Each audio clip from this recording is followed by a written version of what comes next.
ಕಂಸವಧೆಯ ತನಕದ ಕಥಾಭಾಗವನ್ನ ನಾವು ನಿನ್ನೆ ನೋಡಿದ್ದೆವು. ಅಂದರೆ ಸುಮಾರು ಕಂಸವಧೆಯಾಗಿ ಕೃಷ್ಣನಿಗೆ ಉಪನಯನ ಆಗಿ ಗುರುಕುಲಕ್ಕೆ ಕೃಷ್ಣ ಸಾಂದೀಪನ್ಯಾಚಾರ್ಯರ ಹತ್ರ ಅಧ್ಯಯನಕ್ಕೋಸ್ಕರ ತೆರಳಿದ್ದಾನೆ. ಇಷ್ಟು ಕಥಾಭಾಗವನ್ನು ನಾವು ನಿನ್ನೆ ನೋಡಿದ್ದೆವು. ಅಂದರೆ ಸುಮಾರು ಕೃಷ್ಣನ 11 ವರ್ಷ ವಯಸ್ಸು. ಈ ಸ್ಕಂಧ ಮುಗಿಯುವ ತನಕ ಕೃಷ್ಣನ 80 ವಯಸ್ಸಿನ ತನಕದ ಕಥೆಯನ್ನು ದಶಮ ಸ್ಕಂಧ ಹೇಳುತ್ತೆ. ಇನ್ನು 70 ವರ್ಷದ ಕೃಷ್ಣಾವತಾರದ ಲೀಲೆಯನ್ನ ನಾವು ಇವತ್ತು ನೋಡಬೇಕು. ಗುರುಕುಲಕ್ಕೆ ತೆರಳಿದ ಕೃಷ್ಣ ಗುರುಕುಲಕ್ಕೆ ತೆರಳಿ ಗುರುಕುಲದಲ್ಲಿ ಎಲ್ಲ ವಿದ್ಯಾರ್ಥಿಗಳಂತೆ ತಾನು ಕಟ್ಟಿಗೆ ತರೋದು, ಆ ಗುರುಕುಲದ ಎಲ್ಲ ಕೆಲಸಗಳನ್ನು ಮಾಡೋದು, ಎಲ್ಲ ವಿದ್ಯಾರ್ಥಿಗಳಂತೆ ತಾನು ವರ್ತಿಸಿದ್ದಾನೆ. ಆದರೆ ಒಂದು ವಿಷಯದಲ್ಲಿ ಎಲ್ಲ ವಿದ್ಯಾರ್ಥಿಗಳಂತೆ ವರ್ತಿಸಲಿಲ್ಲ. ಅಲ್ಲಿ ಹೋದ ವಿದ್ಯಾರ್ಥಿಗಳು 10-12 ವರ್ಷ ಖಾಯಂ ಕೂತ್ ಬಿಡೋರು, 12 ವರ್ಷ ಆದರೂ ಪಾಠ ಮುಗಿಯದೆ ಮತ್ತೆ 12 ವರ್ಷ ಕೂತ್ಕೊಂಡವರು ಇದ್ದಾರೆ. ಕೃಷ್ಣ 64 ದಿವಸ ಇದ್ದದ್ದು ಗುರುಕುಲದಲ್ಲಿ. ಅಂದರೆ ಅದರ ಉದ್ದೇಶ ಕೃಷ್ಣನು ಕಲಿಯುವ ಉದ್ದೇಶದಿಂದ ಹೋದದ್ದಲ್ಲ. ಸಾಂದೀಪನ್ಯಾಚಾರ್ಯರು ಏನು ಕಲಿತಿದ್ದಾರೆ ಅದನ್ನು ಕೃಷ್ಣಾರ್ಪಣೆ ಮಾಡಲಿ ಅಂತ ಸ್ವೀಕಾರ ಮಾಡೋದಕ್ಕೋಸ್ಕರ ಹೋದ. ಸಾಂದೀಪನ್ಯಾಚಾರ್ಯ ಹತ್ರ ಹೇಳಿದ, ಕೃಷ್ಣ ಬಲರಾಮ ಇಬ್ರು ಹೋಗಿದ್ರು, ನೀವು ಅಧ್ಯಯನ ಮಾಡಿದ ಸಮಸ್ತ ವಿದ್ಯೆಗಳನ್ನು ಹೇಳಿಬಿಡಿ. 64 ದಿವಸದಲ್ಲಿ ಅವರು ಸಮಸ್ತ ಶಾಸ್ತ್ರಗಳ ಸಾರವನ್ನ ಕೃಷ್ಣನಿಗೆ ಅರ್ಪಿಸಿದರು. 64 ದಿವಸಗಳ ಕಾಲ ಬಲರಾಮ ಕೃಷ್ಣ ಸಾಂದೀಪನ್ಯಾಚಾರ್ಯರ ಹತ್ರ ಅಧ್ಯಯನ ಮಾಡಿ ಮನೆಗೆ ಮರಳಬೇಕು. ಅಧ್ಯಯನ ಮುಗಿಸಿ ಮನೆಗೆ ಮರಳುವಾಗ ಗುರುಗಳಿಗೆ ಏನಾದರೂ ದಕ್ಷಿಣೆ ಕೊಡಬೇಕು, ನನ್ನಿಂದ ಏನಾದರೂ ಗುರುದಕ್ಷಿಣೆ ಸ್ವೀಕರಿಸಬೇಕು. ತಾವು ಬಯಸಿದ್ದು, ಯಾಕೆಂದರೆ ಹಿಂದಿನ ಕಾಲದಲ್ಲಿ ಗುರುಗಳು ಚಿನ್ನಾಭರಣ, ಹಣ ಇದನ್ನ ಪಾಠಕ್ಕೆ ತೆಗೆದುಕೊಳ್ತಿರಲಿಲ್ಲ. ಏನು ಬೇಕು ಅವರು ಬಯಸಿದ್ದು, ಗುರುಗಳ ಅಪೇಕ್ಷೆ ಏನಿದೆ ಅದನ್ನ ಎಷ್ಟೋ ಸಂದರ್ಭಗಳಲ್ಲಿ ಗುರುಗಳ ಹತ್ರ ಹೋಗುವಾಗ ಸಮಿತ್ ಪಾಣಿಹಿ ಶ್ರೋತ್ರಿಯಂ ಬ್ರಹ್ಮನಿಷ್ಠಂ ಅಂತ ಅವರ ಹೋಮಕ್ಕೆ ಸಮಿಧೆಗಳನ್ನು ಹಿಡ್ಕೊಂಡು ಹೋಗುವುದು. ಯಾಕೆಂದ್ರೆ ಬೇರೆ ಏನಾದ್ರು ಹಿಡ್ಕೊಂಡು ಹೋದ್ರೆ ಅವರು ಪಾಠಕ್ಕೆ ಒಪ್ಪಿಕೊಳ್ತಿರ್ಲಿಲ್ಲ. ಹಾಗಿದ್ದಾಗ ಈ ಶಿಷ್ಯನಿಂದ ಏನಾದರೂ ಗುರು ಕಾಣಿಕೆ ಸ್ವೀಕರಿಸಬೇಕು, ತಾವು ಬಯಸಿದ್ದನ್ನ ನಾನು ಒದಗಿಸ್ತೇನೆ ಅಂತ ಕೃಷ್ಣ ಪ್ರಾರ್ಥಿಸಿಕೊಂಡ. ಎಲ್ಲ ವಿದ್ಯಾರ್ಥಿಗಳು ಪ್ರಾರ್ಥಿಸಿಕೊಳ್ಳುವಂತೆ. ಸಾಂದೀಪನ್ಯಾಚಾರ್ಯ ಹೇಳಿದ್ರೆ ಏನು ಬೇಕು ಅನ್ನೋದು ನಮಗೆ ಗೊತ್ತಾಗೋಲ್ಲ, ಹೆಂಗಸರ ಹತ್ರ ಕೇಳಿ ಹೇಳ್ತೇನೆ. ಹೋಗಿ ಹೆಂಡತಿ ಹತ್ರ ಕೇಳ್ತಾರೆ, ಏನು ಕೇಳಲಿ, ಗುರುದಕ್ಷಿಣೆ ಕೊಡ್ತೀನಿ ಅಂತಾನೆ, ಏನು ಕೇಳಲಿ. ಅದಕ್ಕೆ ಬಹಳ ಪ್ರಚಂಡ ಹುಡುಗ, ಅವನ ಹತ್ರ ಸಾಮಾನ್ಯವಾದ್ದು ಕೇಳಿದ್ರೆ ಉಪಯೋಗ ಇಲ್ಲ. ನಮ್ಮ ಹುಡುಗ ಒಬ್ಬ ಪ್ರಭಾಸದಲ್ಲಿ ಸ್ನಾನಕ್ಕೆ ಹೋಗುವ ಸಮುದ್ರದಲ್ಲಿ ಮುಳುಗಿ ಸತ್ತು ಹೋಗಿದ್ದ, ಆ ಮಗನನ್ನು ತಂದು ಕೊಡ್ಲಿಕ್ಕೆ ಹೇಳಿ ಅಂತಾಳೆ. ಇವರು ಹೇಳ್ತಾರೆ, ನನ್ನ ಮಗನನ್ನ ಮತ್ತೆ ಮರಳಿ ಬದುಕಿಸಿಕೊಡು, ಅದೇ ನಾನು ಕೇಳುವ ಗುರುದಕ್ಷಿಣೆ.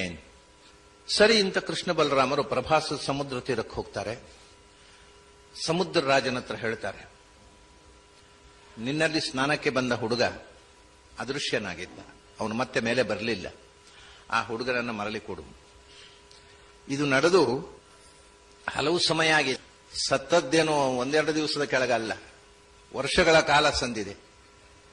ಆವಾಗ ಸಮುದ್ರ ರಾಜ ಹೇಳ್ತಾನೆ, ನಾನಲ್ಲ ಆ ಹುಡುಗನನ್ನು ಅಪಹಾರ ಮಾಡಿದ್ದು, ನನ್ನಲ್ಲಿ ಒಬ್ಬ ಅಸುರ ಇದ್ದಾನೆ ಪಂಚಜನ ಅಂತ. ಅವನು ಒಂದು ಶಂಖದಲ್ಲಿ ಅಡಗಿ ಕೂತಿರ್ತಾನೆ, ಶಂಖವನ್ನೇ ತನ್ನ ದೇಹದಂತೆ ಮಾಡಿಕೊಂಡು ಅದರಲ್ಲಿ ಅವಿತು ಕೂತಿರ್ತಾನೆ.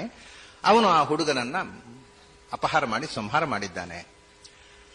ಸಮುದ್ರಕ್ಕೆ ನೆಗೆಯುತ್ತಾನೆ ಕೃಷ್ಣ, ಆ ಶಂಖ ಇದ್ದಲ್ಲಿಗೆ ಹೋಗ್ತಾನೆ, ಆ ಶಂಖದಲ್ಲಿ ಅವಿತಿದ್ದಂತಹ ಪಂಚಜನ ಅಸುರನನ್ನು ಕೊಲ್ತಾನೆ. ಆ ಶಂಖವನ್ನು ಹಿಡ್ಕೊಂಡು ಬಂದುಬಿಡ್ತಾನೆ. ಅವನು ಅಸುರನ ಬಳಿ ಆ ಮಗು ಸಿಗುವುದಿಲ್ಲಲ್ಲ, ಅವನ ಅಸುರನನ್ನು ಕೊಲ್ತಾನೆ ಅಷ್ಟೇ. ಶಂಖವನ್ನು ಹಿಡ್ಕೊಂಡು ಬರ್ತಾನೆ. ಅದೇ ಕೃಷ್ಣನ ಕೈಯಲ್ಲಿ ಮತ್ತೆ ಪಾಂಚಜನ್ಯವಾಗಿ ಮೆರೆಯಿತು. ಶಂಖವನ್ನು ಹಿಡಿದುಕೊಂಡು ನೇರ ಆ ಮಗು ಮೃತ ಜೀವ ಎಲ್ಲಿ ಹೋಗಬೇಕು, ಯಮಲೋಕಕ್ಕೆ ಹೋಗಬೇಕು, ಧರ್ಮರಾಜನ ಆಡ ನಿಯಂತ್ರಣದಲ್ಲಿ ಇರುತ್ತೆ, ಅಲ್ಲಿ ಹೋಗ್ತಾನೆ. ಬಲರಾಮನನ್ನು ಕರೆಕೊಂಡು ಯಮಲೋಕದಲ್ಲಿ ಶಂಖನಾದ ಮಾಡ್ತಾನೆ. ಯಮ ಬಂದು ಪ್ರಾರ್ಥಿಸ್ತಾನೆ, ಏನಾಗಬೇಕು ನನ್ನಿಂದ? ಆ ಸಾಂದೀಪನ್ಯಾಚಾರ್ಯ ಮಗುವಿನ ಜೀವವನ್ನು ಕೊಡು. ಯಮ ತಂದು ಒಪ್ಪಿಸ್ತಾನೆ. ಆ ಮಗುವಿಗೆ ಸಮುದ್ರ ಸ್ನಾನಕ್ಕೆ ಹೋಗುವ ಮುಂಚೆ ಯಾವ ಶರೀರ ಇತ್ತು ಅದೇ ದೇಹವನ್ನ ಪುನಃ ಸೃಷ್ಟಿ ಮಾಡಿ ಆ ಜೀವಂತವಾದ ಮಗುವನ್ನ ಗುರು ಕಾಣಿಕೆಯಾಗಿ ಅರ್ಪಿಸಿ ಅಲ್ಲಿಂದ ಮಧುರೆಗೆ ಮರಳುತ್ತಾರೆ ಕೃಷ್ಣ ಬಲರಾಮರು. ಮಧುರೆಗೆ ಮರಳುವಾಗ ಇಲ್ಲಿ ಏನಾಗಿದೆ, ಜರಾಸಂಧ ಇಡೀ ದೇಶವನ್ನ ಕಬಳಿಸಿ ತಾನು ಸಮ್ರಾಟ ಆಗಿ ಮೆರೆಯಬೇಕು ಅನ್ನುವಂಥ ಕನಸು ಕಂಡು ದೇಶದಲ್ಲಿರತಕ್ಕಂಥ ಎಲ್ಲಾ ರಾಜಕುಮಾರರನ್ನ ಸೆರೆಮನೆಯಲ್ಲಿಟ್ಟಿದ್ದ. ಯಾದವರು ಮತ್ತು ಪಾಂಡವರು, ಕೌರವರು ಬಲಿಷ್ಠರಾಗಿದ್ದರು. ಅದಕ್ಕೋಸ್ಕರ ಯಾದವರನ್ನ ಎದುರು ಹಾಕೊಳ್ಳುವ ಬದಲು ಯಾದವರ ನಾಯಕನಾಗಿದ್ದಂಥ ಕಂಸನಿಗೆ ತನ್ನ ಇಬ್ಬರು ಮಕ್ಕಳನ್ನು ಕೊಟ್ಟು ಅಸ್ಥಿ ಪ್ರಾಸ್ತಿ ಅವರನ್ನ ತನ್ನ ಸ್ವಾಧೀನಕ್ಕೆ ತಗೊಂಡ. ಅವರು ವಿರೋಧ ಮಾಡದ ಹಾಗೆ ಮಾಡಿದ. ಉಗ್ರಸೇನ ವಿರೋಧ ಮಾಡ್ತಿದ್ನೇನೋ ಅಂತ ಉಗ್ರಸೇನನ್ನ ಕೆಳಕ್ಕಿಳಿಸಿ ಕಂಸನನ್ನ ಸಿಂಹಾಸನಲ್ಲಿ ಕೂಡಿಸಿ ಅವನಿಗೆ ಮಗಳನ್ನು ಕೊಟ್ಟು ಇಡೀ ಯಾದವರು ಜರಾಸಂಧನ ಪರವಾಗಿ ನಿಲ್ಲುವಂತೆ ಹೆಣ್ಣನ್ನ ಕೊಟ್ಟು ಪ್ರಲೋಭನೆಯಿಂದ ತನ್ನ ಸ್ವಾಧೀನ ಮಾಡಿಕೊಂಡ. ಭೀಷ್ಮಾಚಾರ್ಯರ ಸಂಧಾನ ಮಾಡಿಕೊಂಡು ನಿಮ್ಮ ಮೇಲೆ ನಾನು ದಾಳಿ ಮಾಡುವುದಿಲ್ಲ, ನೀವು ನಮ್ಮ ಮೇಲೆ ದಾಳಿ ಮಾಡಬಾರದು ಅಂತ ಒಪ್ಪಂದ ಮಾಡಿಕೊಂಡ. ಉಳಿದ ಎಲ್ಲಾ ರಾಜಕುಮಾರರನ್ನು ಸೆರೆಮನೆಯಲ್ಲಿಟ್ಟ. ಈಗ ಕಂಸ ಸತ್ತ ಅಂದಾಗ ಜರಾಸಂಧನಿಗೆ ಅವನ ತಂತ್ರಕ್ಕೆ ಒಂದು ದೊಡ್ಡ ಹೊಡೆತ ಬಿದ್ದ ಹಾಗಾಯ್ತು. ಇಡೀ ಯಾದವರು ತನ್ನ ಪರವಾಗಿದ್ದಾರೆ ಅಂತ ಯೋಚಿಸಿಕೊಂಡಿದ್ದಾಗ ಆ ಸುದ್ದಿಯನ್ನ ಅಸ್ಥಿಪ್ರಾಸ್ತಿಯರು ತಂದೆ ಹತ್ರ ಹೋಗಿ ಹೇಳ್ತಾರೆ, ನಾವು ವಿಧವೆಯರಾದರೂ ಆದೆವು ಕೃಷ್ಣನಿಂದ. ಜರಾಸಂಧ ಎಷ್ಟು ಕೃಷ್ಣನಿಗೆ ಹೆದರ ನೋಡಿ. ಸುಮಾರು 10-12 ವರ್ಷದ ಹುಡುಗನ ವಿರುದ್ಧ, ಒಬ್ಬ 12 ವರ್ಷದ ಬಾಲಕನ ವಿರುದ್ಧ 23 ಅಕ್ಷೌಹಿಣಿ ಸೇನೆ ಒಟ್ಟು ಮಾಡ್ತಾನೆ. ಅಂದರೆ ಮಹಾಭಾರತ ಯುದ್ಧ ಆಗುವಾಗ 18 ಅಕ್ಷೌಹಿಣಿ ಎರಡು ಕಡೆಗೆ ಒಟ್ಟಿಗೆ ಆದದ್ದು. ಮಹಾಭಾರತದಲ್ಲಿ ಪಾಂಡವರ ಕಡೆಗೆ ಯಾರು ಬಂದಿದ್ರು ಅವರೆಲ್ಲ ಹೆದರಿ ಜರಾಸಂಧನ ಕಡೆಗೆ ಹೋಗಿದ್ರು. ಕೃಷ್ಣನ ಪಕ್ಷಪಾತಿಗಳಾಗಿದ್ದ ದೃಪದಾದಿಗಳು ಕೂಡ ಜರಾಸಂಧನಿಗೆ ಹೆದರಿ ಅವನು ಸೇನೆ ಕಳಿಸಿದ್ದೆ. ಹೀಗೆ ಸಮಸ್ತ ಭಾರತದ ಸೇನೆ 23 ಅಕ್ಷೌಹಿಣಿ ಸೇನೆ ಜರಾಸಂಧನ ಕಡೆಗೆ ಬಂದಿತ್ತು. ಇಷ್ಟದಿಂದ ಅಲ್ಲ, ಜರಾಸಂಧನಿಗೆ ಹೆದರಿ ಅವನು ಸೇನೆ ಕಳಿಸಿ ಹೇಳಿದ ಕಳಿಸೋಲ್ಲ ಅಂತ ಹೇಳುವ ಧೈರ್ಯ ಯಾರಿಗೂ ಇರಲಿಲ್ಲ. ಯಾಕಂದ್ರೆ ಇಲ್ಲ ಅಂತ ಹೇಳಿದ್ರೆ ಅಲ್ಲಿ ಹೋಗಿ ಅಲ್ಲಿ ಇರತಕ್ಕಂಥ ರಾಜಕುಮಾರರನ್ನೆಲ್ಲ ತಂದು ತನ್ನ ದಿಗ್ಬಂಧನಲ್ಲಿ ಇಡ್ತಾನೆ. ಹೆದರಿ ಅವನನ್ನ ಪುಸಲಾಯಿಸಿಕೊಂಡು ಬದುಕಿದವರು ಕೆಲವರಿದ್ರು. ಹಾಗಾಗಿ ಕೆಲವು ರಾಜಕುಮಾರರನ್ನ ಸೆರೆಯಲ್ಲಿ ಹಿಡದೆ ಬಿಟ್ಟಿದ್ದ. ಅದು ಪೂರ್ತಿ ಆದ್ಮೇಲೆ ಅವರನ್ನ ಕೊಂದು ನರಮೇಧ ಮಾಡಬೇಕು ಅಂತ ಸಂಕಲ್ಪದಲ್ಲಿ 23 ಅಕ್ಷೋಹಿಣಿ ಸೇನೆ ಕಟ್ಟಿಕೊಂಡು ಬಿಹಾರದಿಂದ ಮಧುರೆಗೆ, ಅಂದ್ರೆ ಒಂದು ದೃಷ್ಟಿಯಿಂದ ಭಾರತದ ಪೂರ್ವ ತೀರದಿಂದ ಸಮುದ್ರ ತೀರ ತನಕ ಒಂದು ದೇಶದ ಈ ತುದಿಯಿಂದ ಆ ತುದಿಗೆ ಸೇನೆ ಕಟ್ಟಿಕೊಂಡು ಕೃಷ್ಣನ ಮೇಲೆ ದಾಳಿ ಮಾಡಿದ. 23 ಅಕ್ಷೋಹಿಣಿ ಸೇನೆ ಕಟ್ಟಿಕೊಂಡು 18 ಬಾರಿ ದಾಳಿ ಮಾಡಿದ್ದ ಕೃಷ್ಣನ ಮೇಲೆ. ಅನೇಕ ಬಾರಿ ಕೃಷ್ಣ ಬಲರಾಮರು ಯಾದವರ ಜೊತೆಗೆ, ಸಾತ್ವಿಕಿ ಮುಂತಾದ ವೀರರ ಜೊತೆಗೆ ಅವನ ಆಸೆಯನ್ನ ಮಣ್ಣು ಮುಕ್ಕಿಸಿ ಅವನನ್ನು ಒದ್ದು ಓಡಿಸಿದ್ದು. ಅನೇಕ ಬಾರಿ ನಾನಾ ವಿಧವಾದ ಒಂದೊಂದು ಬಾರಿ ಯುದ್ಧದಲ್ಲಿ ಒಂದೊಂದು ತಂತ್ರ. ಒಂದೊಂದು ಸರ್ತಿ ಹೆದರಿದವನ ಹಾಗೆ ಓಡೋದು, ಓಡಿದ ಅಂತ ಹೇಳಿ ಇವರು ಓಡಿಸಿಕೊಂಡು ಹೋಗೋದು. ಕೃಷ್ಣ ಓಡಿದ ಅಂತ ಹೇಳಿ ಈ 23 ಅಕ್ಷೋಹಿಣಿ ಸೇನೆ ಓಡಬೇಕಲ್ವ, ಅವು ದಾರಿಯಲ್ಲಿ ಅನ್ನ ನೀರಿಲ್ಲದೆ ಸಾಯೋದು, ಸೋತು ಹಿಂದೆ ತೆರಳೋದು, ಹೀಗೆ ನಾನಾ ವಿಧವಾಗಿ ಹಣ್ಣುಗಾಯಿ ನೀರುಗಾಯಿ ಮಾಡಿದ ಜರಾಸಂಧನ ಸೇನೆಯನ್ನ. ಒಂದು ಬಾರಿ ಕೃಷ್ಣ ಬೇಕು ಅಂತ ಗೋಮಂತಕ ಪರ್ವತ ಹತ್ತಿ ಅಲ್ಲಿ ಒಂದು ವಿಶೇಷ ಉದ್ದೇಶ ಇತ್ತು. ಪರಶುರಾಮ 2 ಅವತಾರಗಳ ಭೇಟಿ, ಪರಶುರಾಮ ಮತ್ತು ಕೃಷ್ಣ ಬಲರಾಮರ ಭೇಟಿ. ಅದೇ ಸಂದರ್ಭದಲ್ಲಿ ಕೃಷ್ಣಾವತಾರ ಕಾಲದಲ್ಲಿ ಪ್ರಾಯ ಬೇರೆ ಯಾವ ಅವತಾರದಲ್ಲೂ ಆಗದಷ್ಟು ದೇವತೆಗಳು ಭೂಮಿಗೆ ಬಂದಿದ್ರು. ಸಮಸ್ತ ದೇವತಾಗಣ ಭೂಮಿಗೆ ಬಂದದ್ದು ಕೃಷ್ಣಾವತಾರ ಕಾಲದಲ್ಲಿ. ವಿಷ್ಣುವಿನ ಷಣ್ಮಹಿಷಿಯರಿಗೆ ಬೇರೆ ಯಾವ ಅವತಾರದಲ್ಲೂ ಕೆಲಸ ಇಲ್ಲ, ಕೃಷ್ಣಾವತಾರದಲ್ಲಿ ಮಾತ್ರ ಭೂಮಿಗೆ ಬಂದದವರು. ಹೀಗೆ ಕೃಷ್ಣಾವತಾರದಲ್ಲಿ, ಅದರಿಂದ ಅದು ಪೂರ್ಣಾವತಾರ ಅಂತ, ಎಲ್ಲವೂ ಪೂರ್ಣಾವತಾರವೇ, ಆದರೆ ಪೂರ್ಣ ಪ್ರಮಾಣದಲ್ಲಿ ಒಂದು ರೀತಿಯಿಂದ ದೇವತೆಗಳನ್ನು ಭೂಮಿಗೆ ಕರೆತಂದ ಅವತಾರ ಅಷ್ಟೇ. ಪೂರ್ಣ ಪ್ರಮಾಣದಲ್ಲಿ ದೇವತೆಗಳನ್ನು ಭೂಮಿಗೆ ಕರೆತಂದ ಅವತಾರ. ಸರಿ, ಅವಾಗ ಆದ್ರೆ ಎಲ್ಲರೂ ಬರಬೇಕು ಭೂಮಿಗೆ. ಆದ್ರೆ ಗರುಡ ಬರುವ ಹಾಗಿಲ್ಲ, ಗರುಡನಿಗೆ ಭೂಮಿಯಲ್ಲಿ ಅವತಾರ ಇಲ್ಲ. ಅದಕ್ಕೋಸ್ಕರ ಅವನಿಗೂ ಒಂದು ಕೃತ್ಯ ಬೇಕು ಅಂತ ಅಲ್ಲಿಗೆ ಹೋಗಿದ್ದ. ಮೂಲ ರೂಪದಿಂದ ಬಲಿ ಅಪಹಾರ ಮಾಡಿರ್ತಕ್ಕಂಥ ಕಿರೀಟವನ್ನ ಗರುಡ ತಂದು ಕೃಷ್ಣನಿಗೆ ಆ ಕಿರೀಟವನ್ನು, ಮೂಲ ರೂಪದ ಕಿರೀಟವನ್ನು ಒಪ್ಪಿಸಿ ಕೃಷ್ಣಾವತಾರದಲ್ಲಿ ತಾನು ಮಾಡಬೇಕಾದ ಸೇವೆಯನ್ನು ಮಾಡಿ ಗರುಡ ಹೊರಟು ಹೋಗ್ತಾನೆ. ಆಮೇಲೆ ಗರುಡಾರೂಢನಾಗಿ ಕೃಷ್ಣ ಯುದ್ಧ ಮಾಡ್ತಾನೆ. ಅದಲ್ಲೆಲ್ಲ ಬಂದ ಗರುಡನಿಗೆ ಬೇರೆ ರೂಪಾಂತರದಿಂದ ಅವತಾರ ಇಲ್ಲ ಅಷ್ಟೇ. ಸರಿ, ಅಲ್ಲಿಂದ ಗೋಮಂತಕದಿಂದ ನೆಗೆದು ಪರಶುರಾಮನ ಸಲಹೆಯಂತೆ ಎಂಬಂತೆ ಅಲ್ಲಿಂದ ಕರವೀರಪುರ ಸಮೀಪದಲ್ಲಿ ಕರವೀರ ರಾಜಧಾನಿಗೆ ಹೋಗಿ ಅಲ್ಲಿ ಒಬ್ಬ ರಾಜನಿದ್ದ. ಅಲ್ಲಿ ಇರತಕ್ಕಂಥ ರಾಜ ಕೃಷ್ಣನ ಅಣ್ಣ ಶೃಗಾಲ ವಾಸುದೇವ, ವಸುದೇವನ ಮಗ ಅವನು ಕರವೀರದ ರಾಜ. ತನಗೆ ಗಂಡು ಮಕ್ಕಳಿಲ್ಲ ಅಂತ ತನ್ನ ಮಗಳಲ್ಲಿ ಹುಟ್ಟಿದ ಮಗನಿಗೆ ಪಟ್ಟ ಕೊಡ್ತೇನೆ ಅಂತ ವಸುದೇವನಿಂದ ಸಂತಾನ ಪಡೆದಿದ್ದ. ಅವನೇ ಶೃಗಾಲ ವಾಸುದೇವ. ಅಲ್ಲಿ ಹೋದರೆ ಶೃಗಾಲ ವಾಸುದೇವನಿಗೆ ಕೃಷ್ಣನ ಮೇಲೆ ದ್ವೇಷ. ನಾವೆಲ್ಲ ವಸುದೇವನ ಮಕ್ಕಳಿದ್ದು ಇವನೇ ಇಷ್ಟು ಪ್ರಸಿದ್ಧ ಆಗುವುದು ಅಂದ್ರೆ ಏನು ಅಂತ ಎಲ್ಲರಿಗೂ ಅಸೂಯೆ ಕೃಷ್ಣನ ಮೇಲೆ. ಕೃಷ್ಣನನ್ನು ಎಲ್ಲರೂ ವಾಸುದೇವ ವಾಸುದೇವ ಅನ್ನೋದು. ನಾವೆಲ್ಲ ವಾಸುದೇವರಲ್ಲೇನು? ನಾವು ವಸುದೇವನ ಮಕ್ಕಳೇ, ನಮ್ಮನ್ನು ಯಾರು ಗುರುತಿಸುವವರೆಲ್ಲ ಅವನನ್ನೇ ವಾಸುದೇವ ಅಂತಾರೆ ಅಂತ ಎಲ್ಲರಿಗೂ ಒಂಥರದ ಹೊಟ್ಟೆಕಿಚ್ಚಿನಿಂದ ಶೃಗಾಲ ವಾಸುದೇವ ತನ್ನ ಸೋದರ, ತನ್ನ ತಂದೆಯ ಮಗನೇ ಅಂತ ಪ್ರೀತಿಯಿಂದ ಸ್ವಾಗತಿಸುವುದು ಬಿಟ್ಟು ಅವನು ಕಾಲಕ್ಕೆದಕ್ಕೆ ಯುದ್ಧಕ್ಕೂ ನಿಲ್ತಾನೆ. ಶೃಗಾಲ ವಾಸುದೇವನನ್ನ ಕೃಷ್ಣ ಸಂಹಾರ ಮಾಡ್ತಾನೆ. ಹೀಗೆ ನಡೆದಾಗ ಜರಾಸಂಧನಿಗೆ ತನ್ನ ಅತ್ಯಂತ ಆತ್ಮೀಯ ಬಳಗದ ಒಬ್ಬನಾದ ಶೃಗಾಲ ವಾಸುದೇವನನ್ನು ಕೃಷ್ಣ ಸಂಹಾರ ಮಾಡಿದ ಅನ್ನುವ ಸುದ್ದಿ ಕೇಳಿ ಮತ್ತಷ್ಟು ಸಿಟ್ಟಿಗೆದ್ದು ಇನ್ನೂ ಹೆಚ್ಚು ಭೀಕರವಾದಂತಹ ಯುದ್ಧ ಸಿದ್ಧತೆ ನಡೆಸ್ತಾನೆ. ಬೇರೆ ಬೇರೆ ಸೇನೆಗಳ ಜೊತೆಗೆ ಯುದ್ಧಕ್ಕೆ ಸನ್ನಾಹ ಮಾಡ್ತಾನೆ. ಹೀಗೆ ಮಾಡ್ತಾ ಅವನ ಯುದ್ಧ ನಡೀತಾ ಇದ್ದಾಗ ಕೃಷ್ಣ ಯೋಚನೆ ಮಾಡ್ತಾನೆ, ಸುಮ್ಮನೆ ನನ್ನ ಮೇಲೆ ದ್ವೇಷದಿಂದ ಅವನು ಯುದ್ಧ ಮಾಡಿ ಯಾದವರಿಗೆಲ್ಲ ಕಾಟ ಕೊಡ್ತಾನೆ, ಯಾಕೆ ಯಾದವರಿಗೆ ತೊಂದರೆ ಆಗಬೇಕು ಅಂತ ಮಧುರೆಯಿಂದ ವಿಶ್ವಕರ್ಮನನ್ನ ಕರೆಸಿ ಸಮುದ್ರ ಮಧ್ಯದಲ್ಲಿ ಒಂದು ಹೊಸ ನಗರ ನಿರ್ಮಾಣ ಮಾಡ್ತಾನೆ. ಎಲ್ಲ ಯಾದವರನ್ನು ಅಲ್ಲಿ ಕಳಿಸಿಬಿಡ್ತಾನೆ. ಎಲ್ಲ ಯಾದವನ್ನ ಅಲ್ಲಿ ಕಳಿಸಿ ಮಧುರೆಯ ದ್ವಾರದಲ್ಲಿ ಕೃಷ್ಣ ನಿಂತಿರ್ತಾನೆ. ಇಷ್ಟಲ್ಲಿ ಗರ್ಗಾಚಾರ್ಯರನ್ನ ಯಾದವರು ಅಪಹಾಸ್ಯ ಮಾಡಿದ್ರು. ಕೃಷ್ಣನ ಬೆಂಬಲದಿಂದ ಅಪಹಾಸ್ಯ ಮಾಡಿದ್ದು ಅಂತನ್ನುವಂತಹ ಸಂಶಯದಿಂದ ಗರ್ಗಾಚಾರ್ಯಗೆ ಒಂದು ತಾಮಸ ಆವೇಶ ಬಂದು ಕೃಷ್ಣನನ್ನು ನಿರ್ನಾಮ ಮಾಡತಕ್ಕಂಥ ಮಗ ಹುಟ್ಟಬೇಕು ಅಂತ ಕೃಷ್ಣನಿಗೆ ನಾಮಕರಣ ಮಾಡಿದವರು ಅವರು. ಒಂದು ತಾಮಸ ಆವೇಶ ತಪಸ್ಸು ಮಾಡಿ ಒಬ್ಬ ಮಗನನ್ನ ಪಡೀತಾರೆ. ಅವನು ಯವನರ ಸ್ವಾಧೀನದಲ್ಲಿ ಬೆಳೀತಾನೆ. ಅವನೇ ಕಾಲಯವನ ಅಂತ. ಅವನು ಯವನ ಪ್ರಾಯ ವಿದೇಶದ ರಾಜ ಇದ್ರೂ ಇರಬಹುದು. ಅವನ ಸ್ವಾಧೀನವಾಗಿ ಯವನ ದೇಶದಿಂದ ಬಂದವನೇ ಇರಬಹುದು. ಅವನ ಉತ್ತರಾಧಿಕಾರಿಯಾಗಿ ಇವನು ಕಾಲ ಯವನ ಅಥವಾ ಕಾಲ ಯಾವನ ಅಂತ. ಅವನಿಗೂ ಕೃಷ್ಣನ ಮೇಲೆ ಮಹಾದ್ವೇಷ. ಯಾಕೆಂದ್ರೆ ಅವನು ತಪಸ್ಸು ಮಾಡಿ ಹುಟ್ಟಿದವ, ಕೃಷ್ಣ ದ್ವೇಷವನ್ನೇ ಉದ್ದೇಶವಾಗಿ ಹುಟ್ಟಿದವ.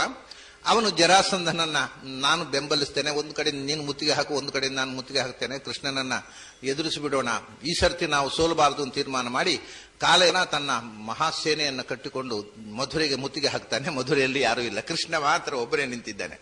ಕಾಲಯವನನ್ನು ನೋಡಿ ಓಡ್ಲಿಕ್ಕೆ ಹತ್ತಿದ ಕೃಷ್ಣ. ಹೆದರಿದ ಅಂತ ತಿಳ್ಕೊಂಡ ಕಾಲಯವನ. ಹೆದರಿದ ಅಂತ ತಿಳ್ಕೊಂಡ ಕೃಷ್ಣ ಓಡಿದ ಒಂದು ಕಗ್ಗವಿಯ ಒಳಗೆ ಪ್ರವೇಶ ಮಾಡಿದ. ಗವಿಯ ಒಳಗೆ ಪ್ರವೇಶ ಮಾಡಿದ. ಒಂದು ಕಡೆ ಕತ್ತಲೆಯಲ್ಲಿ ನಿಂತು ಬಿಟ್ಟ ಕೃಷ್ಣ. ಮೊದಲೇ ಕೃಷ್ಣ ಕತ್ತಲೆಯಲ್ಲಿ ನಿಂತು ಬಿಟ್ಟ, ಯಾರಿಗೂ ಕಾಣಲೇ ಇಲ್ಲ ಅವನು. ಸರಿ, ಇವನು ಒಳಗೆ ಬಂದ. ಯಾರೋ ಒಬ್ಬರು ಕತ್ತಲೆಯಲ್ಲಿ ಮಸುಕಾಗಿ ಮಲಗಿದ್ದು ಕಾಣಿಸಿತು. ಓಹೋ, ಇಲ್ಲಿ ಬಂದು ಮಲ್ಕೊಂಡಿದ್ದಾನೆ ಅಂತ ಕೃಷ್ಣ ಅಂತ ತಿಳ್ಕೊಂಡು ಒದ್ದು ಬಿಡ್ತಾನೆ ಕಾಲಯವನ. ಒದ್ದಾಗ ಅವನಿಗೆ ಎಚ್ಚರ ಆಗತ್ತೆ. ಈ ಮಲಗಿದ್ದವನು ಎದ್ದು ಕೃಷ್ಣ ಅಲ್ಲ ಮಲಗಿದ್ದವ, ಅವನು ಮಾಂಧಾತೃ ಮಹಾರಾಜನ ಮಗ ಮುಚುಕುಂದ ಪ್ರಸಾದಕೃತ. ಮುಚುಕುಂದ ಎಚ್ಚರಾಗಿ ಕಣ್ತರೀತಾನೆ. ಅವನ ಕಣ್ಣಿನ ದೃಷ್ಟಿಪಾತ ಬಿದ್ದ ತಕ್ಷಣ ಕಾಲಯವನ ಸುಟ್ಟು ಭಸ್ಮವಾಗಿ ಹೋಗ್ತಾನೆ. ಇದು ಏನು? ಕೃಷ್ಣ ಎದುರು ಬಂದು ನಿಲ್ತಾರೆ. ಏನು ಕೃಷ್ಣ ಇದು? ಮುಚುಕುಂದ ಏನು ಮಾಡಿದ್ದ? ದೇವತೆಗಳಿಗೆ ಯುದ್ಧದಲ್ಲಿ ಸಹಾಯ ಮಾಡಿದಾಗ ಬೇಕಾದ ವರ ಕೇಳು ಅಂತ ಕೇಳಿದ್ರು ದೇವತೆಗಳು. ಅದಕ್ಕೆ ನನಗೆ ವಿಶ್ರಾಂತಿ ಬೇಕು, ನನಗೆ ಭಗವಂತನ ಅನುಗ್ರಹ ಮೋಕ್ಷ ಬೇಕು, ಅದು ಮತ್ತಿನ ವಿಷಯ. ನನಗೆ ಈಗ ಯುದ್ಧ ಮಾಡಿ ಬಳಲಿದ್ದೇನೆ, ವಿಶ್ರಾಂತಿ ಬೇಕು. ನನ್ನ ವಿಶ್ರಾಂತಿಗೆ ಯಾರು ಭಂಗ ಮಾಡಿದರೆ ಅವರು ಭಸ್ಮವಾಗಿ ಹೋಗಬೇಕು ಅಂತ ವರ ತಗೊಂಡು ಅಲ್ಲಿ ಮಲಗಿದ್ದ. ಇವನ ನಿದ್ರೆಯೂ ಕೂಡ ಸಾರ್ಥಕ ಆಗಬೇಕು ಒಂದು ದೇವ ಕಾರ್ಯಕ್ಕೆ ಅಂತ ಭಗವಂತ. ಅವನು ನಿಜವಾಗಿ ನಿದ್ರೆ ಇಷ್ಟು ಸಾರ್ಥಕ ಆಗತ್ತೆ ಅಂತ ಬಯಸಿ ನಿದ್ರೆಯನ್ನು ಕೇಳಿದ್ದಲ್ಲ. ಏನೋ ಬುದ್ಧಿಗೆಟ್ಟು ನಿದ್ರೆ ಕೇಳಿದರೆ ಭಗವಂತ ಆ ನಿದ್ರೆಗೂ ಒಂದು ಸಾರ್ಥಕ್ಯ ಬೇಕು ಅಂತ ಅವರು ಎಚ್ಚರಾಗುವ ಅವನ ಮೂಲಕ ಒಂದು ದುಷ್ಟ ಸಂಹಾರ ಮಾಡಿಸಿ ದರ್ಶನ ಕೊಟ್ಟ. ಮುಚುಕುಂದನಿಗೆ ಹೇಳ್ತಾನೆ, ನೀನು ಭಗವಂತನನ್ನು ಒಲಿಸಿಕೊಂಡಿದ್ದೀಯ. ಮುಂದಿನ ಜನ್ಮ ಈ ಕ್ಷಾತ್ರದ ಏನು ರಜೋಗುಣವನ್ನೆಲ್ಲ ಕಳ್ಕೊಂಡು ಮುಂದಿನ ಜನ್ಮದಲ್ಲಿ ಸಾತ್ವಿಕ ವಿಪ್ರನಾಗಿ ಜನಿಸಿ ಭಗವದ್ ಅನುಗ್ರಹ ಪಡೆದು ಮೋಕ್ಷ ಪಡಿತೀಯ ನೀನು ಅಂತ ಅವನನ್ನ ಅನುಗ್ರಹಿಸಿ ಕೃಷ್ಣ ಬಂದ್ಬಿಡ್ತಾನೆ. ಹೀಗೆ ಜರಾಸಂಧ ಸುಮಾರು 18 ಬಾರಿ ಅಂದ್ರೆ ಕೃಷ್ಣನ ಸುಮಾರು 10-15 ವರ್ಷದಲ್ಲಿ ಪ್ರಾರಂಭ ಆದ್ದು 30ನೇ ವಯಸ್ಸಿನ ತನಕವೂ ಕೂಡ ಪ್ರತಿ ವರ್ಷ ದಾಳಿ. ಸುಮಾರು ಕೃಷ್ಣನಿಗೆ 30 ವರ್ಷ ಆಗುವ ತನಕವೂ 18 ಬಾರಿ ದಾಳಿ ಮಾಡಿ ಸೋತು ಹೋಗಿದ್ದಾನೆ. ಆದರೂ ಮತ್ತು ಇನ್ನೊಂದು ಪ್ರಯತ್ನಿಸಬೇಕು, ಇನ್ನೊಂದು ಸರ್ತಿ ಪ್ರಯತ್ನಿಸಿ ಒಂದು ಸರ್ತಿ ಕೃಷ್ಣನನ್ನು ಮುಗಿಸಿಬಿಡ್ಬೇಕು ಅನ್ನುವಂಥ ಆ ದುರುದ್ದೇಶದ ಛಲ, ಆ ತಾಮಸ ಹೋಗುವುದೇ ಇಲ್ಲ ಅವನಿಗೆ. ಸೋತಷ್ಟು ಬಾರಿ ಇನ್ನೊಂದು ಸರ್ತಿ ಹೋಗಿ ಕೃಷ್ಣನನ್ನು ಗೆಲ್ಲಬೇಕು, ಸೋಲಿಸಬೇಕು, ಕೃಷ್ಣನನ್ನು ಮುಗಿಸಿಬಿಡ್ಬೇಕು ಅನ್ನುವಂಥ ಆ ಕೆಟ್ಟ ಬುದ್ಧಿಯೇ ಮತ್ತಷ್ಟು ಬೆಳೀತಾ 18 ಬಾರಿ ಸೋತು ಒಂದು ದೃಷ್ಟಿಯಿಂದ ಅಲ್ಲಿಗೆ ಅವನು ತನ್ನ ಪ್ರಯತ್ನವನ್ನು ನಿಲ್ಲಿಸ್ತಾನೆ. ಈ ಮಧ್ಯೆ ಕೃಷ್ಣ ಏನು ಮಾಡಿದ್ದಾನೆ, ಇದಕ್ಕೆ ಬರ್ತೇನೆ ಅಂತ ಹೇಳಿದ್ದಾನೆ. ಬಿಲ್ಲ ಹಬ್ಬ ಮುಗಿದ ತಕ್ಷಣ ಬಂದ್ಬಿಡ್ತೇನೆ ಅಂತ ಗೋಪಿಕಾಸ್ತ್ರೀಯರಿಗೆಲ್ಲ ಮಾತು ಕೊಟ್ಟಿದ್ದಾನೆ.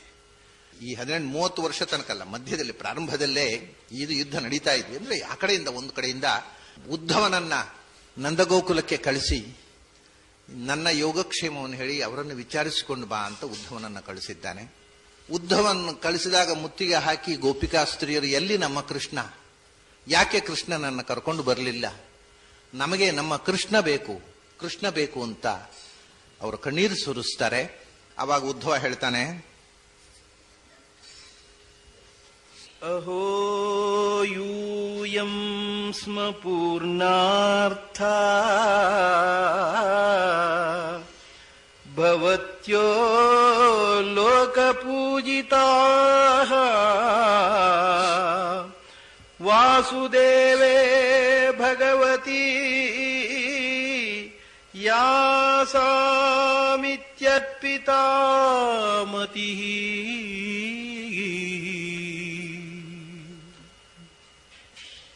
ಉದ್ಧವ ಹೇಳ್ತಾನೆ, ನೀವು ಪುಣ್ಯಾತ್ಮರು, ಯಾಕೆಂದ್ರೆ ಹಗಲು ರಾತ್ರಿ ಪ್ರತಿ ಕ್ಷಣ ಕೃಷ್ಣನ ನೆನಪಿನಲ್ಲಿ ಬದುಕನ್ನು ಕಳೆಯುವವರು, ಸರ್ವಾತ್ಮನ ಕೃಷ್ಣನಲ್ಲಿ ನಿಮ್ಮನ್ನು ಅರ್ಪಿಸಿಕೊಂಡು ಬದುಕಿದಂಥ ಭಾಗ್ಯಶಾಲಿಗಳು.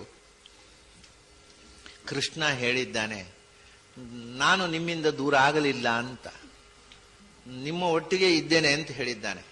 ಅದು ನನಗೆ ಈಗ ಅರ್ಥ ಆಯಿತು, ಯಾಕೆಂದ್ರೆ ನಿಮ್ಮೊಳಗೆ ಇದ್ದಾನೆ, ನೀವು ಒಂದು ಕ್ಷಣವೂ ಬಿಟ್ಟಿಲ್ಲ ಅವನನ್ನು. ನಿಮ್ಮಿಂದ ದೂರ ಸರಿದು ನಿಮಗೆ ಹೆಚ್ಚು ಹತ್ತಿರ ಆಗಿದ್ದಾನೆ ಕೃಷ್ಣ, ನೀವು ಭಾಗ್ಯಶಾಲಿಗಳು ಅಂತ ಅವರನ್ನು ಸಂತೈಸಿ ಬರ್ತಾನೆ. ಅದೇ ಸಮಯದಲ್ಲಿ ಕೃಷ್ಣ ಏನು ಮಾಡ್ತಾನೆ ಅಂತಂದ್ರೆ, ಇಲ್ಲಿ ಅವಾಗ ಕೃಷ್ಣನಿಗೆ 15-16 ವರ್ಷ. ಈ ಕಡೆಯಿಂದ ಪಾಂಡವರು ಪಾಂಡುಕೇಶ್ವರದಿಂದ ಪಾಂಡುರಾಜ ಸತ್ತು ಕುಂತಿ ಪಾಂಡವರನ್ನು ಕರ್ಕೊಂಡು ಬಂದಿದ್ದಾಳೆ. ಧೃತರಾಷ್ಟ್ರನ ಆಡಳಿತದಲ್ಲಿ ಪಾಂಡವರು ಸೇರಿಕೊಂಡು ಹಸ್ತಿನಪುರದಲ್ಲಿದ್ದಾರೆ. ಆದರೆ ಧೃತರಾಷ್ಟ್ರ ತನ್ನ ಮಕ್ಕಳ ಮೇಲೆ ಅತಿಶಯವಾದ ಮಮತೆ ತೋರಿಸಿ ಪಕ್ಷಪಾತ ಮಾಡ್ತಾ ಇದ್ದಾನೆ. 15 ವರ್ಷದ ಕೃಷ್ಣ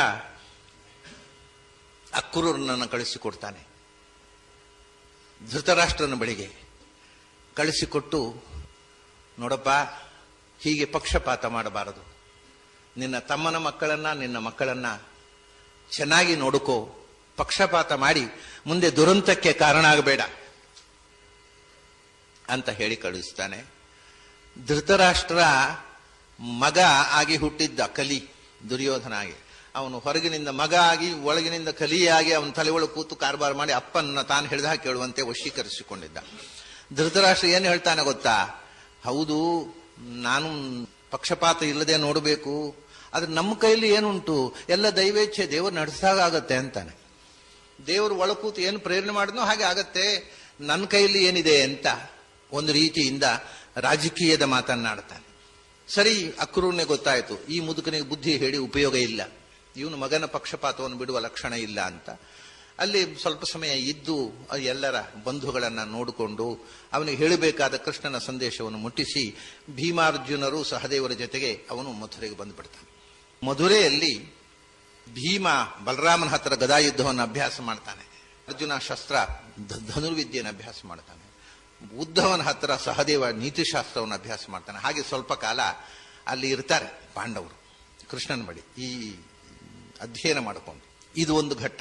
ಈ ಕಡೆಯಿಂದ ಜರಾಸಂಧನ ಯುದ್ಧ ಹೀಗೆ 30 ವರ್ಷಗಳು ಯುದ್ಧ ನಡೆದು ಕೊನೆಗೆ ಜರಾಸಂಧ 18 ಬಾರಿ ದಾಳಿ ಮಾಡಿ ಕೃಷ್ಣ ದ್ವಾರಕೆಯಲ್ಲಿ ಯಾದವರನ್ನೆಲ್ಲ ನೆಲೆಗೊಳಿಸಿದ ಮೇಲೆ ಸ್ವಲ್ಪ ತಣ್ಣಗಾಗ್ತಾನೆ. ಇನ್ನೂ ಉಪಯೋಗ ಇಲ್ಲ, ಇನ್ನು ಬೇರೆ ನೋಡಬೇಕು, ಅವಕಾಶ ನೋಡಬೇಕು ಅಂತ ಹೇಳಿಕೊಂಡು ಜರಾಸಂಧ ತಟಸ್ಥನಾಗ್ತಾನೆ. ಆದರೆ ಮತ್ತೊಂದು ತಂತ್ರ ಮಾಡ್ತಾನೆ. ಏನು ಅಂದ್ರೆ, ಅವನಿಗೆ ಅಲ್ಲಿ ಎಲ್ಲರಿಗೂ ಗೊತ್ತಿತ್ತು, ರುಕ್ಮಿಣಿ ಜರಾಸಂಧನಿಗೂ ಗೊತ್ತಿತ್ತು ಈ ವಿಷಯ, ಶಿಶುಪಾಲನಿಗೂ ಗೊತ್ತಿತ್ತು, ರುಕ್ಮಿಣಿ ಕೃಷ್ಣನನ್ನ ಪ್ರೀತಿಸ್ತಾಳೆ ಅಂತ. ಭೀಷ್ಮಕನಿಗೂ ಅದು ಇಷ್ಟವೂ ಇತ್ತು, ಮಗಳನ್ನ ಕೃಷ್ಣನಿಗೆ ಕೊಟ್ಟು ಮದುವೆ ಮಾಡುದು. ಆದರೆ ರುಕ್ಮಿಣಿಯ ಅಣ್ಣ ರುಗ್ಮಿ ಅವನು ಜರಾಸಂಧನ ಪಕ್ಷದವ. ಅವರೆಲ್ಲ ಸೇರಿಕೊಂಡು ಕೃಷ್ಣನಿಗೆ ಇನ್ನೊಂದು ರೀತಿಯಿಂದ ಉಪದ್ರವ ಕೊಡಬೇಕು ಅಂತ ಹೇಳಿಕೊಂಡು ಕೃಷ್ಣನ ಬದ್ಧ ವಿರೋಧಿಯಾದ ಶಿಶುಪಾಲನಿಗೆ ರುಕ್ಮಿಣಿಯನ್ನು ಕೊಟ್ಟು ಮದುವೆ ಮಾಡುವುದು ಅಂತ ತೀರ್ಮಾನ ಮಾಡ್ತಾರೆ. ಅದಕ್ಕೆ ಕೃಷ್ಣನನ್ನು ಕರೀಬಾರದು, ಅವನು ಬಂದರೆ ಕೂತ್ಕೊಳ್ಳಿಕ್ಕೆ ಆಸನ ಕೂಡ ಇರಬಾರದು, ಎಲ್ಲ ಆಸನಗಳಲ್ಲಿ ಕೂತ್ಕೊಂಡು ಬಿಡಿ, ಅವನು ಬಂದರೆ ಮಾನಭಂಗ ಆಗಬೇಕು, ಅವನು ನಿಂತುಕೊಂಡು ಕಣ್ಬಿಟ್ಟು ನೋಡಬೇಕು, ಅವನ ಕಣ್ಮುಂದೆ ಶಿಶುಪಾಲ ರುಕ್ಮಿಣಿಗೆ ಮಾಲೆ ಹಾಕಬೇಕು. ಈ ರೀತಿ ವ್ಯವಸ್ಥೆ ಮಾಡಿದ್ರು. ರುಕ್ಮಿಣಿ ಹೇಳಿದ್ಲು, ನಾನು ಶಿಶುಪಾಲನನ್ನು ಮದುವೆ ಆಗೋಲ್ಲ, ನನಗೆ ಕೃಷ್ಣ, ನಾನು ಮನಸ ಪ್ರೀತಿಸ್ತಾ ಇರೋದು ಕೃಷ್ಣನನ್ನು ಅಂತ. ಭೀಷ್ಮಕ ಮುದುಕ ಪಾಪ ಅಸಹಾಯ, ಮಗ ಹೇಳ್ತಾನೆ ಮದುವೆ ಯಾರಾದ್ರೂ ಆಗಬೇಕು ಅಂತ ಹುಡುಗಿಯರ ಹತ್ರ ಎಂತದ್ದು ಕೇಳೋದು, ನಾವು ತೀರ್ಮಾನ ಮಾಡಿದವರಿಗೆ ಮಾಲೆ ಹಾಕ್ಬೇಕು, ಅವರು ಅದೆಲ್ಲ ಆಗೋಲ್ಲ ಅಂತ. ಶಿಶುಪಾಲನಿಗೆ ಮದುವೆ ನಿಶ್ಚಯ ಆಗಿ ಹೋಯ್ತು. ಇವನಿಗೆ ನಾಂದಿ ಶ್ರಾದ್ದ ಆಗಿ ಬಾಸಿಂಗ ಕಟ್ಟಿ ಕರ್ಕೊಂಡು ಬಂದರು, ದಿಬ್ಬಣ ಬಂತು. ಈ ಮಧ್ಯೆ ರುಕ್ಮಿಣಿ ಒಬ್ಬ ಸಾತ್ವಿಕ ಬ್ರಾಹ್ಮಣನ ಹತ್ರ ಸಂದೇಶ ಕಳಿಸ್ತಾಳೆ ಕೃಷ್ಣನಿಗೆ. ಆ ಕೃಷ್ಣನ ಹತ್ರ ಪ್ರಾರ್ಥಿಸಿಕೊಳ್ತಾಳೆ, ಯಸ್ಯಾಂಘ್ರಿ ಪಂಕಜರಜಸ್ತವನಂ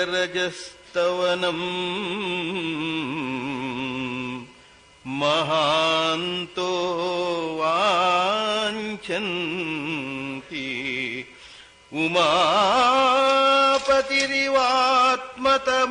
ಉಮಾಪತಿರಿವಾತ್ಮತಮೋಪಹತ್ಯೈ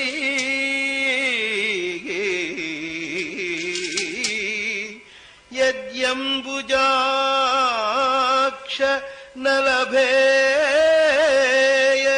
ಭವತ್ಪ್ರಸಾದಂ ಜಹ್ಯಾಂ ಅಸೂನ್ವ್ರತಕೃಶಾ ಶತಜನ್ಮಭಿಃ ಸ್ಯಾತ್. ಆ ಸಂದೇಶದಲ್ಲಿ ರುಕ್ಮಿಣಿ ಹೀಗೆ ಹೇಳಿ ಕಳಿಸಿರ್ತಾಳೆ, ಮಹಾಮಹಿಮರು ಬ್ರಹ್ಮಾದಿ ದೇವತೆಗಳು ಯಾರ ಪಾದಧೂಳಿಯನ್ನ ಶಿರಸ್ಸಿನಲ್ಲಿ ಧರಿಸುವ ಭಾಗ್ಯ ಸಿಗಬೇಕು ಅಂತ ಆಸೆ ಪಡ್ತಾರೋ ಅಂಥ ನಿನ್ನನ್ನೇ ನಾನು ಬಯಸಿದ್ದು, ನಿನ್ನನ್ನೇ ವರಿಸೋದು.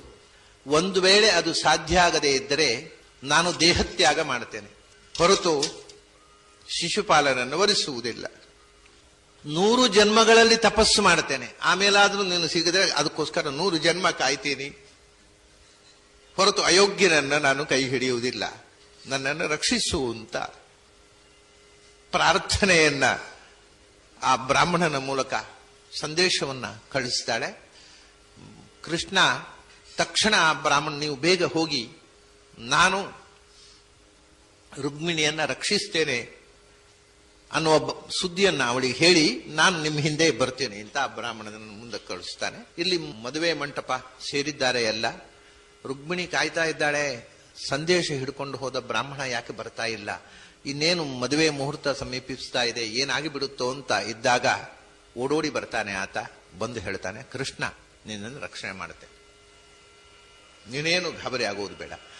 ನಿನ್ನನ್ನ ಈ ಅರಮನೆಗಳಲ್ಲಿ ಒಂದು ಸಂಪ್ರದಾಯ, ಪ್ರತಿಯೊಂದು ರಾಜಸ್ಥಾನ ಅರಮನೆಯಲ್ಲಿಯೂ ಅರಸರು ಒಂದು ದೇವಿ ಮಂದಿರವನ್ನು ಕಟ್ಟಿ ಆ ದೇವಿ ಪೂಜೆ ಮಾಡತಕ್ಕಂಥದ್ದು ಹಿಂದಿನಿಂದ ಎಲ್ಲ ಕಡೆ. ರಾಜಸ್ಥಾನ, ಮೈಸೂರಿನಲ್ಲಿ ಚಾಮುಂಡಿ ಇದ್ದ ಹಾಗೆ ಒಂದು ದೇವಿಯನ್ನ ಆರಾಧನೆ ಮಾಡ್ತಿದ್ರು, ವಿಶೇಷವಾಗಿ ಆ ದುರ್ಗಾ ರೂಪವನ್ನು, ಯಾಕೆಂದ್ರೆ ಅವರಿಗೆ ಆ ಯುದ್ಧದಲ್ಲಿ ಜಯಕ್ಕೋಸ್ಕರ ಆ ಸಂಹಾರ ಶಕ್ತಿಯಾದಂತಹ ದೇವಿಯನ್ನು. ಹಾಗೆಯೇ ಭೀಷ್ಮಕನ ಅರಮನೆಯ ಉದ್ಯಾನದಲ್ಲೂ ಕೂಡ ಒಂದು ಭವಾನಿ ಮಂದಿರ ಇತ್ತು, ದೇವಿ ಮಂದಿರ ಇತ್ತು. ಮದುವೆ ಆಗುವ ಮುಂಚೆ ಪಾರ್ವತಿ ದರ್ಶನ ಮಾಡಬೇಕು ಅನ್ನತಕ್ಕಂಥದ್ದು ಒಂದು ಸಂಪ್ರದಾಯ. ಯಾಕೆಂದ್ರೆ ಸ್ವಯಂವರ ಪಾರ್ವತಿ ಮಂತ್ರ ಅಂತಲೂ ಇದೆ. ಹೆಣ್ಮಕ್ಕಳಿಗೆ ಬೇಗ ಮದುವೆ ಆಗಬೇಕಾಗಿದೆ ಪಾರ್ವತಿ ಮಂತ್ರವನ್ನು ಜಪಿಸಬೇಕು. ಅದು ಭಾಗವತದಲ್ಲಿ ಶುಕಾಚಾರ್ಯರು 2ನೇ ಸ್ಕಂಧದಲ್ಲಿ ಆ ಮಾತು ಹೇಳಿದ್ದಾರೆ, ಪಾರ್ವತಿಯ ಉಪಾಸನೆಯಿಂದ ವಿವಾಹ ಯೋಗ ಕೂಡಿ ಬರುತ್ತೆ ಅಂತ. ಹಾಗಾಗಿ ಮದುವೆ ದಿವಸ ಪಾರ್ವತಿ ಮಂದಿರಕ್ಕೆ ಹೋಗೋದು, ಮದುವೆ ಆದ ಮೇಲೂ ಗೌರಿ ಪೂಜೆ ನಿರಂತರ ಮಾಡೋದು ಬಹಳ ಕಡೆ ರೂಢಿ ಇದೆ. ಅದು ದಾಂಪತ್ಯದ ಸುಗಮತೆಗೋಸ್ಕರ ಗೌರಿ ಪೂಜೆ ಅಂತ ಮಾಡ್ತಾರೆ ಹೆಣ್ಮಕ್ಕಳು, ಮಂಗಳ ಗೌರಿ ವ್ರತ ಅಂತ. ಹಾಗಾಗಿ ಕೃಷ್ಣ ಹೇಳಿದ್ದಾನೆ, ಈ ಬ್ರಾಹ್ಮಣ ಹತ್ರ. ಅವು ಗೌರಿ ಪೂಜೆ ಕರ್ಕೊಂಡು ಬರ್ತಾರೆ, ಬರ್ಲಿಕ್ಕೆ ಹೇಳಿ ಅವಳು ನಿಶ್ಚಿಂತೆಯಿಂದ, ಉಳಿದದ್ದನ್ನ ನಾನು ಎಲ್ಲ ವ್ಯವಸ್ಥೆ ಮಾಡ್ತೇನೆ ಅಂತ. ಸರಿ, ಇವಳನ್ನ ಇನ್ನೇನು ಮದುವೆ ಮಂಟಪ ಕರ್ಕೊಂಡು ಹೋಗೋ ಮುಂಚೆ ದೇವಿ ದರ್ಶನಕ್ಕೆ ಅಂತ ಕರ್ಕೊಂಡು ಬಂದಿದ್ದಾರೆ. ಅಲ್ಲಿ ಮದುವೆ ಮಂಟಪದಲ್ಲಿ ಎಲ್ಲ ಸಿದ್ಧತೆ ಮಾಡಿ ಎಲ್ಲ ಆಸನಗಳಲ್ಲಿ ಎಲ್ಲರೂ ಕೂತಿದ್ದಾರೆ. ಒಂದೇ ಒಂದು ಖಾಲಿ ಇರಬಾರದು, ಕೃಷ್ಣ ಬಂದ್ರೆ ಅವಮಾನ ಆಗಬೇಕು ಅಂತ ಕೂತಿದ್ದಾರೆ. ಕೃಷ್ಣ ಅಲ್ಲಿಗೆ ಬರಲೇ ಇಲ್ಲ. ಇವರಿಗೆ ಕೃಷ್ಣ ಕುಂಡಿನಪುರಕ್ಕೆ ಬಂದು ನೆಲೆಸಿದ್ದ, ಆದ್ರೆ ಆ ಮದುವೆ ಮಂಟಪದಲ್ಲಿ ಬರಲಿಲ್ಲ. ಅವನು ಬಂದಾಗ ಅವಮಾನ ಮಾಡೋಣ ಬಂದಾನು ಅಂತ ಇವ್ರು ನಿರೀಕ್ಷೆ ಮಾಡ್ಕೊಂಡು ಎಲ್ಲ ಕೂತಿದ್ದಾರೆ ಮದುವೆ ಮಂಟಪದಲ್ಲಿ. ಕೃಷ್ಣ ಆ ಮದುವೆ ಕುಂಡಿನಪುರದ ರಾಜೋದ್ಯಾನದಲ್ಲಿ ದೂರದಲ್ಲಿ ರಥ ತಂದು ನಿಂತ. ದೇವಿ ಮಂದಿರಕ್ಕೆ ರುಕ್ಮಿಣಿ ಹೋಗುವ ದಾರಿಯಲ್ಲಿ ರಥ ನಿಲ್ಲಿಸಿ ನಿಂತ. ರುಕ್ಮಿಣಿ ಕೃಷ್ಣನನ್ನು ನೋಡಿದ್ಲು. ದೇವಿ ಮಂದಿರದಿಂದ ನೇರ ಕೃಷ್ಣನ ರಥದಲ್ಲಿ ಬಂದು ಕೂತ್ಕೊಂಡ್ಲು. ಕೃಷ್ಣ ರಥವನ್ನು ದೌಡಾಯಿಸಿ ಹೊರಟೋಗ್ಬಿಟ್ಟ. ಇವರಿಗೆಲ್ಲ ಸುದ್ದಿ ಮುಷ್ಟುವಷ್ಟರಲ್ಲಿ ಕೃಷ್ಣ ಕುಂಡಿನಪುರ ಬಿಟ್ಟು ಹೋಗಿ ಆಗಿದೆ. ಇವರಿಗೆಲ್ಲ ಒಳ ಕೂತಿದ್ದವರು ಕೃಷ್ಣ ಬಂದ್ರೆ ಒಂದು ಕೈ ನೋಡಬೇಕು, ಒಂದು ಕೃಷ್ಣ ಬಂದು ಆಯ್ತು, ರುಕ್ಮಿಣಿಯನ್ನು ಹಿಡ್ಕೊಂಡು ಹೋಗಿ ಆಯ್ತು ಅಂತ ಸುದ್ದಿ ಬಂತು. ಇವರೆಲ್ಲ ಮದುವೆ ಶಾಲು ಹೊತ್ಕೊಂಡು ಕೂತಿದ್ದಾರೆ, ಅಲಂಕಾರ ಮಾಡಿಕೊಂಡು. ಯುದ್ಧ ಸಿದ್ಧತೆಯಲ್ಲಿ ಯಾರೂ ಇಲ್ಲ, ಎಲ್ಲ ಇದ್ದ ಬಿದ್ದ ಆಯುಧ ಹಿಡ್ಕೊಂಡು ಓಡಿದ್ರು ಮದುವೆ ಮಂಟಪದಿಂದ. ಓಡ್ತಾ ಓಡ್ತಾ ಕೃಷ್ಣ ರುಕ್ಮಿಣಿಯನ್ನ ರಥದಲ್ಲಿ ಕೂಡಿಸ್ಕೊಂಡು ಹೋಗ್ತಾನೆ ಯುದ್ಧ ಮಾಡಿ.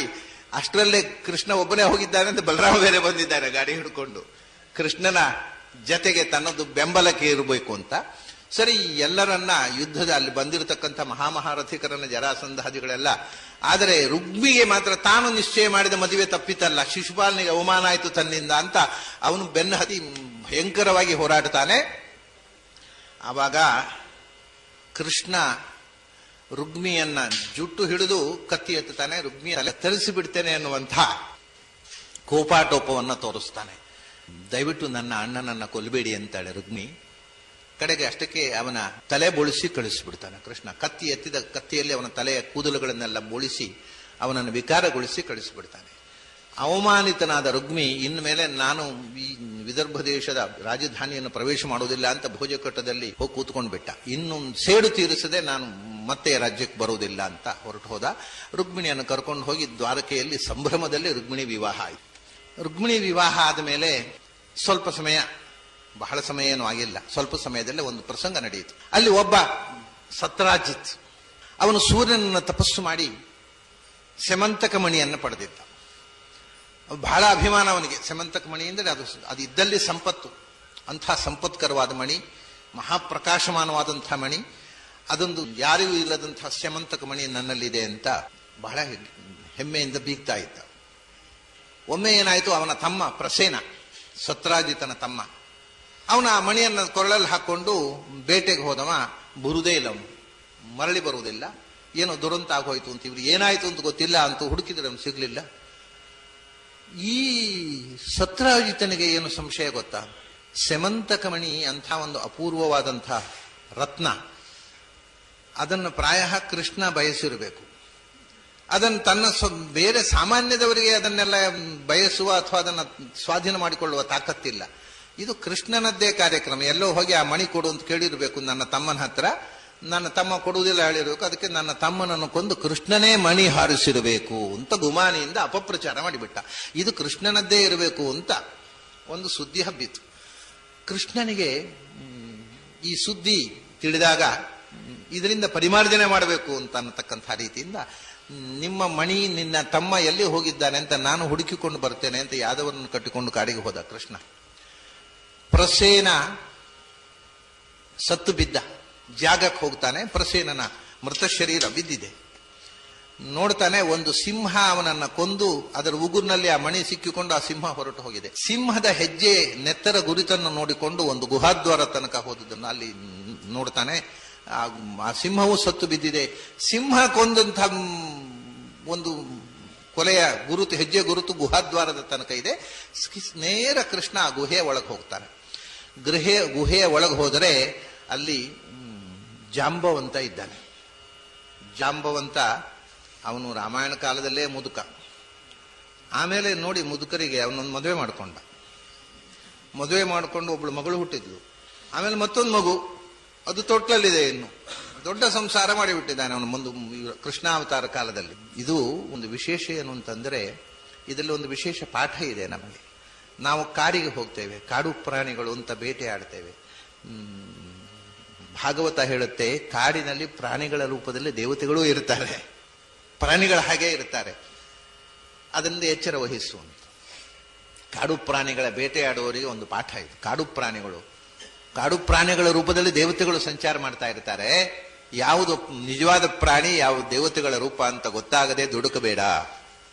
ಸರಿ, ಕೃಷ್ಣ ಹೋದಾಗ ಆ ಮಣಿ ಮಗುವಿನ ಕೈಯಲ್ಲಿ ಆಟ ಕೊಟ್ಟಿದ್ದನ್ನು ನೋಡ್ತಾನೆ. ಆ ಮಣಿ ತಗೋಬೇಕು ಅಂದ್ರೆ ಜಾಂಬವಂತ ಬಿಡೋಲ್ಲ. ಜಾಂಬವಂತನಿಗೂ ಕೃಷ್ಣನಿಗೂ ಭೀಕರ ಯುದ್ಧ ಆಗತ್ತೆ. ಯಾವಚ್ಛಕ್ತಿ ಹೋರಾಡ್ತಾನೆ ಜಾಂಬವಂತ. ಆದರೆ ಅವನಿಗೆ ಒಮ್ಮೊಮ್ಮೆ ಕೃಷ್ಣನನ್ನು ನೋಡಿದಾಗ ಇದ್ದಕ್ಕಿದ್ದಾಗ ರಾಮನ ಹಾಕಿ ಕಾಣೋದು. ಏನಿದು ಅಂತ ನೋಡಿದ್ರೆ ಕೃಷ್ಣ, ಮತ್ತೆ ಯುದ್ಧಕ್ಕೆ ಅಂತ ಅವನು ಹೋಗುವಾಗ ರಾಮನ ಹಾಕಿ ಕಾಣೋದು.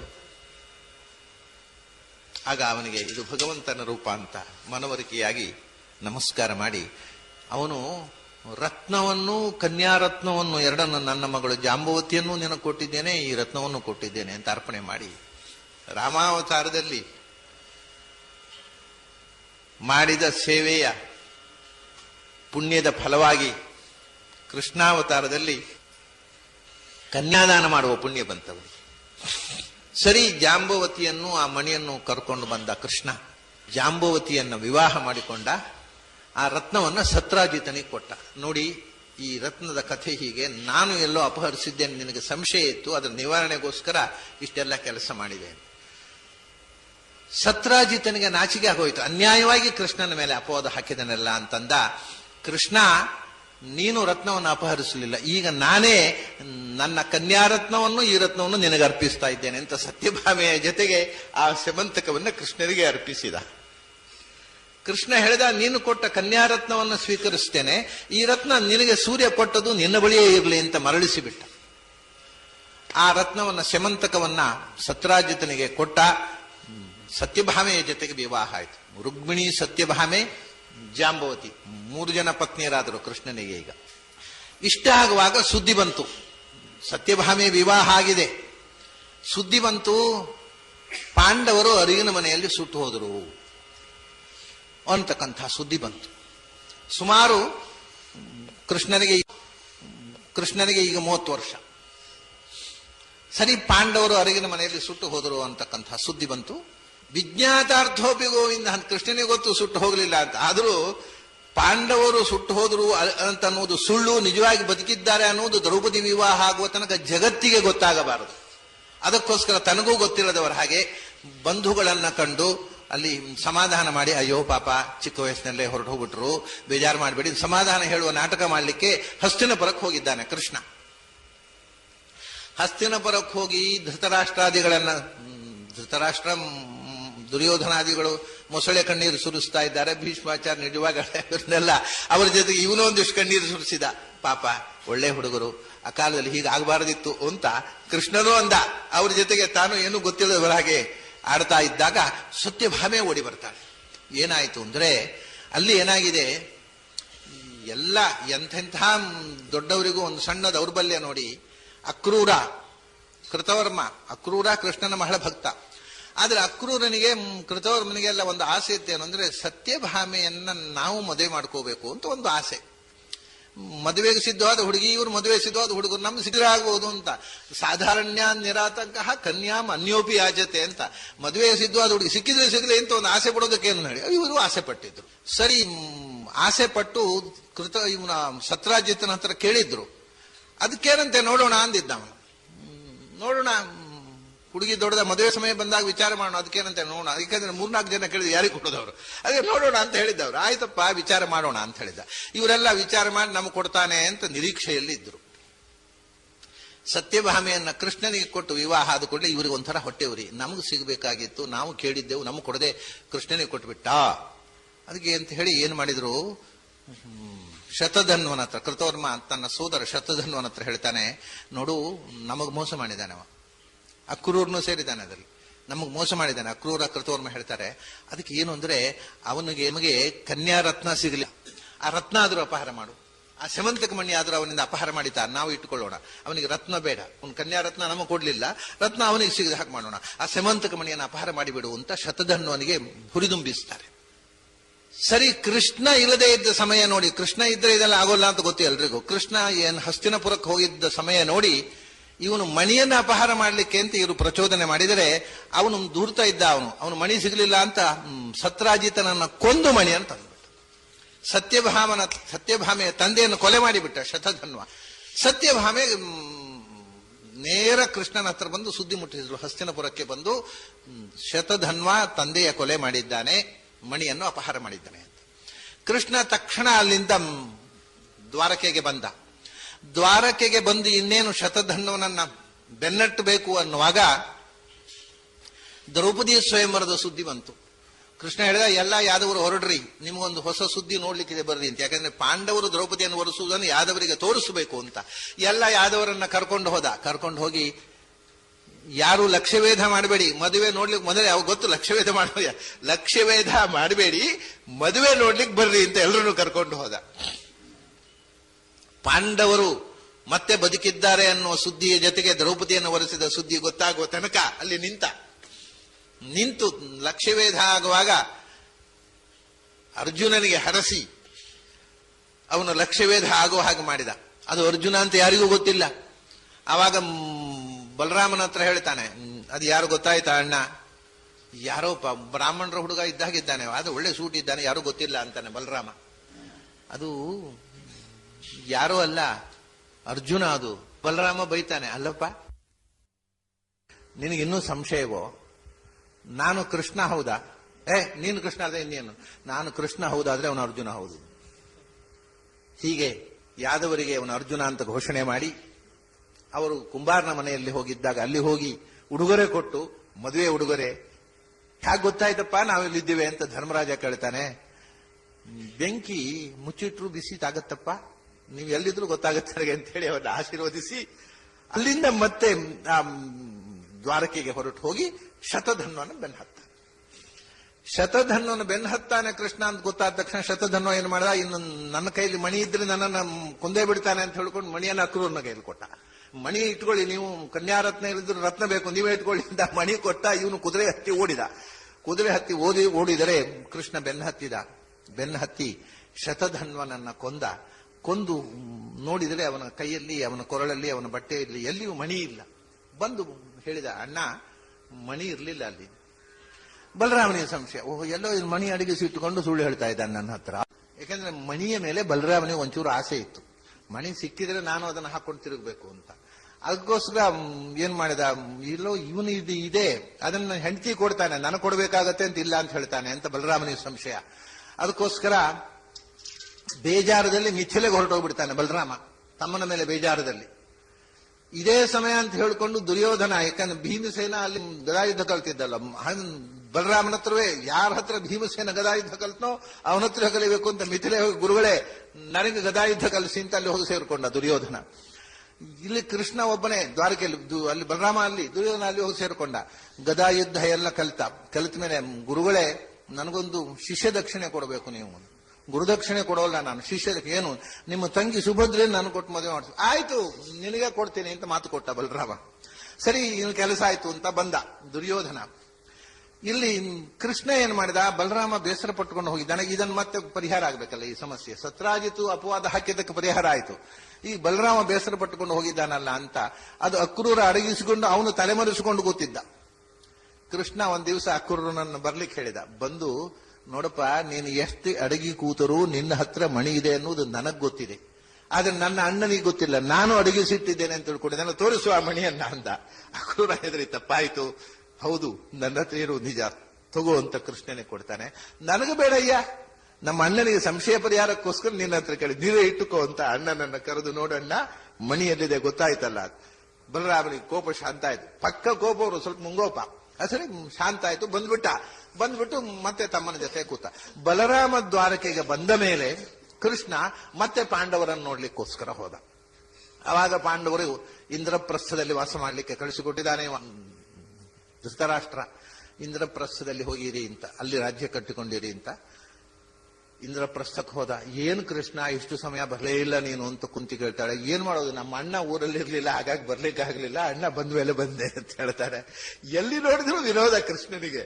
ಸರಿ, ಅಲ್ಲಿ ಪಾಂಡವರಿಗೆ ಮಯನಿಂದ ದೊಡ್ಡ ಅರಮನೆ ಮಯಸಭೆ ಅದರಲ್ಲಿ ದುರ್ಯೋಧನ ಜಾರಿ ಬಿದ್ದದ್ದು ನೀರು ಅಂತ ನೆಲವನ್ನು ನೀರು ಅಂತ ತಿಳಿದು ನೀರನ್ನ ನೆಲ ಅಂತ ತಿಳಿದು ಮೋಸ ಹೋದಂತಹ ಅದ್ಭುತವಾದ ಮಯಸಭೆಯನ್ನ ಮಯನಿಂದ ಕಟ್ಟಿಸಿ ನಿರ್ಮಾಣ ಮಾಡಿಸಿ ಪಾಂಡವರಿಗೆ ಕೊಡ್ತಾನೆ. ಆ ಸಮಯದಲ್ಲೇ ಕೃಷ್ಣಾರ್ಜುನರು ವಿಹಾರಕ್ಕೆ ಹೋದಾಗ ಕಾಳಿಂದಿ ನದಿ, ಕಾಳಿಂದಿ ಯಮುನೆಯ ತಂಗಿ, ಸೂರ್ಯಪುತ್ರಿ, ಯೋಗ್ಯತೆಯಲ್ಲಿ ಯಮುನೆಗಿಂತಲೂ ಬಹಳ ಎತ್ತರದವಳು, ವಿಷ್ಣುವಿನ ಷಣ್ಮಹಿಷಿಯರಲ್ಲಿ ಒಬ್ಬಳು. ಆ ಕಾಳಿಂದಿ ನದಿಯಿಂದ ಸ್ತ್ರೀ ರೂಪ ತೊಟ್ಟು ಮೇಲೆ ಬಂದು ಕೃಷ್ಣನನ್ನ ನಾನು ಪತಿಯಾಗಿ ವರಿಸಿದ್ದೇನೆ, ನನ್ನನ್ನು ಸ್ವೀಕಾರ ಮಾಡಬೇಕು ಅಂತ ಅರ್ಜುನನ ಮೂಲಕ ಪ್ರಾರ್ಥಿಸಿಕೊಳ್ತಾಳೆ. ಕೃಷ್ಣ ಒಪ್ಪುಕೊಂಡು ಕಾಳಿಂದಿಯನ್ನು ಸ್ವೀಕಾರ ಮಾಡ್ತಾನೆ. ಹೀಗಾಗಿ ಮತ್ತೊಬ್ಬಳು ಷಣ್ಮಹಿಷಿಯರಲ್ಲಿ, ವಿಷ್ಣುವಿನ ಷಣ್ಮಹಿಷಿಯರಲ್ಲಿ ಜಾಂಬವತಿ ಕಾಳಿಂದಿ ಇಬ್ಬರ ವಿವಾಹ ಆಯಿತು.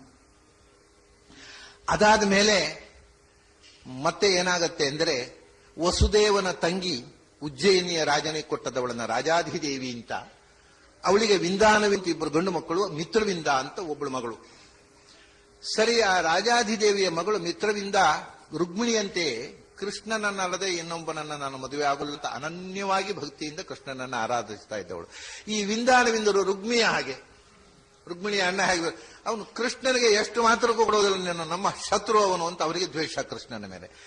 ಆದರೆ ಇವರು, ಈ ಹುಡುಗಿ ತನ್ನನ್ನು ಅನನ್ಯವಾಗಿ ಭಕ್ತಿಯಿಂದ ನಿರೀಕ್ಷಿಸ್ತಾ ಇದ್ದಾಳೆ ಅಂತ ಕೃಷ್ಣ ಆ ಅಣ್ಣಂದಿರ ವಿರೋಧವನ್ನು ನಿರ್ಲಕ್ಷಿಸಿ ಅವರನ್ನು ದಮನ ಮಾಡಿ ಮಿತ್ರವಿಂದೆಯನ್ನು ಮದುವೆ ಮಾಡಿಕೊಳ್ತಾನೆ. ವಸುದೇವನ ತಂಗಿಯ ಮಗಳು, ತನ್ನ ಸೋದರತ್ತೆಯ ಮಗಳು. ಸರಿ, ಅದಾದ ಮೇಲೆ ಇನ್ನೊಬ್ಬಳು ಸೋದರತ್ತೆ, ವಸುದೇವನ ತಂಗಿ ಶ್ರುತಕೀರ್ತಿ ಅಂತ, ಅವಳನ್ನು ಕೇಕೆ ದೇಶದ ರಾಜನೇ ಕೊಟ್ಟಿದ್ದರು. ಆ ಕೇಕೆ ದೇಶದ ರಾಜನ ಮಕ್ಕಳು 5 ಜನ ಗಂಡು ಮಕ್ಕಳು, ಒಬ್ಬಳು ಭದ್ರ ಅಂತ ಒಬ್ಬಳು ಮಗಳು. ಈ 5 ಜನ ಗಂಡು ಮಕ್ಕಳು ಪರಮಕೃಷ್ಣ ಭಕ್ತರು. ಈ ವಸುದೇವನ ತಂಗಿಯಂದಿರಲ್ಲಿ ಯಾರು 5 ಜನರ ತಾಯಂದಿರೋ ಅವರೆಲ್ಲ ಕೃಷ್ಣ ಭಕ್ತರು. ನೋಡಿ, ಪಾಂಡವರು 5 ಜನ, ಅವರು ಕೃಷ್ಣ ಭಕ್ತರು. ಕೇಕೆಯರು 5 ಜನ, ಅವರು ಕೃಷ್ಣ ಭಕ್ತರು. 5 ಜನ ಮಕ್ಕಳನ್ನು ಪಡೆದ ತಾಯಂದಿರು ಭಾಗ್ಯಶಾಲಿಗಳು. ಈ 1-2 ಪಡೆದವೆಲ್ಲ ಕೃಷ್ಣ ವಿರೋಧ ಮಾಡಿದವು. ಸರಿ, ಆ ತಮ್ಮಂದಿರು ಕೃಷ್ಣನನ್ನ ಕರೆದು ಪ್ರೀತಿಯಿಂದ ನನ್ನ ತಂಗಿಯನ್ನು ಸ್ವೀಕರಿಸಬೇಕು ಅಂತ ಸಂತೋಷದಿಂದ ಕೃಷ್ಣನಿಗೆ ಧಾರೆ ಎರೆದು ಕೊಟ್ಟರು. ಹಾಗಾಗಿ ಅಲ್ಲಿ ಕೇಕೆ ದೇಶದ ರಾಜಕುಮಾರಿ ಶ್ರುತಕೀರ್ತಿಯ ಮಗಳು ಭದ್ರೆಯನ್ನು ಸ್ವೀಕಾರ ಮಾಡಿದ. ಇಬ್ಬರು ವಿವಾಹ ಆಯಿತು, ಸೋದರತೆಯ ಮಕ್ಕಳು, ಅವರಿಬ್ಬರು 4 ಜನ ಆಯಿತು. ಇಷ್ಟರಲ್ಲಿ ಕೋಸಲ ದೇಶದ ರಾಜ ನಗ್ನಜಿತ್ತು ಅಂತ, ಅವನಿಗೆ ಒಬ್ಬಳು ಮಗಳು ನೀಲೆ ಅಂತ. ಅವನದೊಂದು ಪಣ ಇಟ್ಟಿದ್ದ, ವಿಚಿತ್ರ ದುಷ್ಟಶಕ್ತಿಯ ದೈತ್ಯಾವೇಶ ಇರುವ 7 ಗೂಳಿಗಳು. ಅವು 7 ಗೂಳಿಗಳನ್ನ ದಮನ ಮಾಡಿ ಕಟ್ಟಿ ಹಾಕಬೇಕು. ಅವನು ಛೂ ಬಿಡ್ತಾನೆ.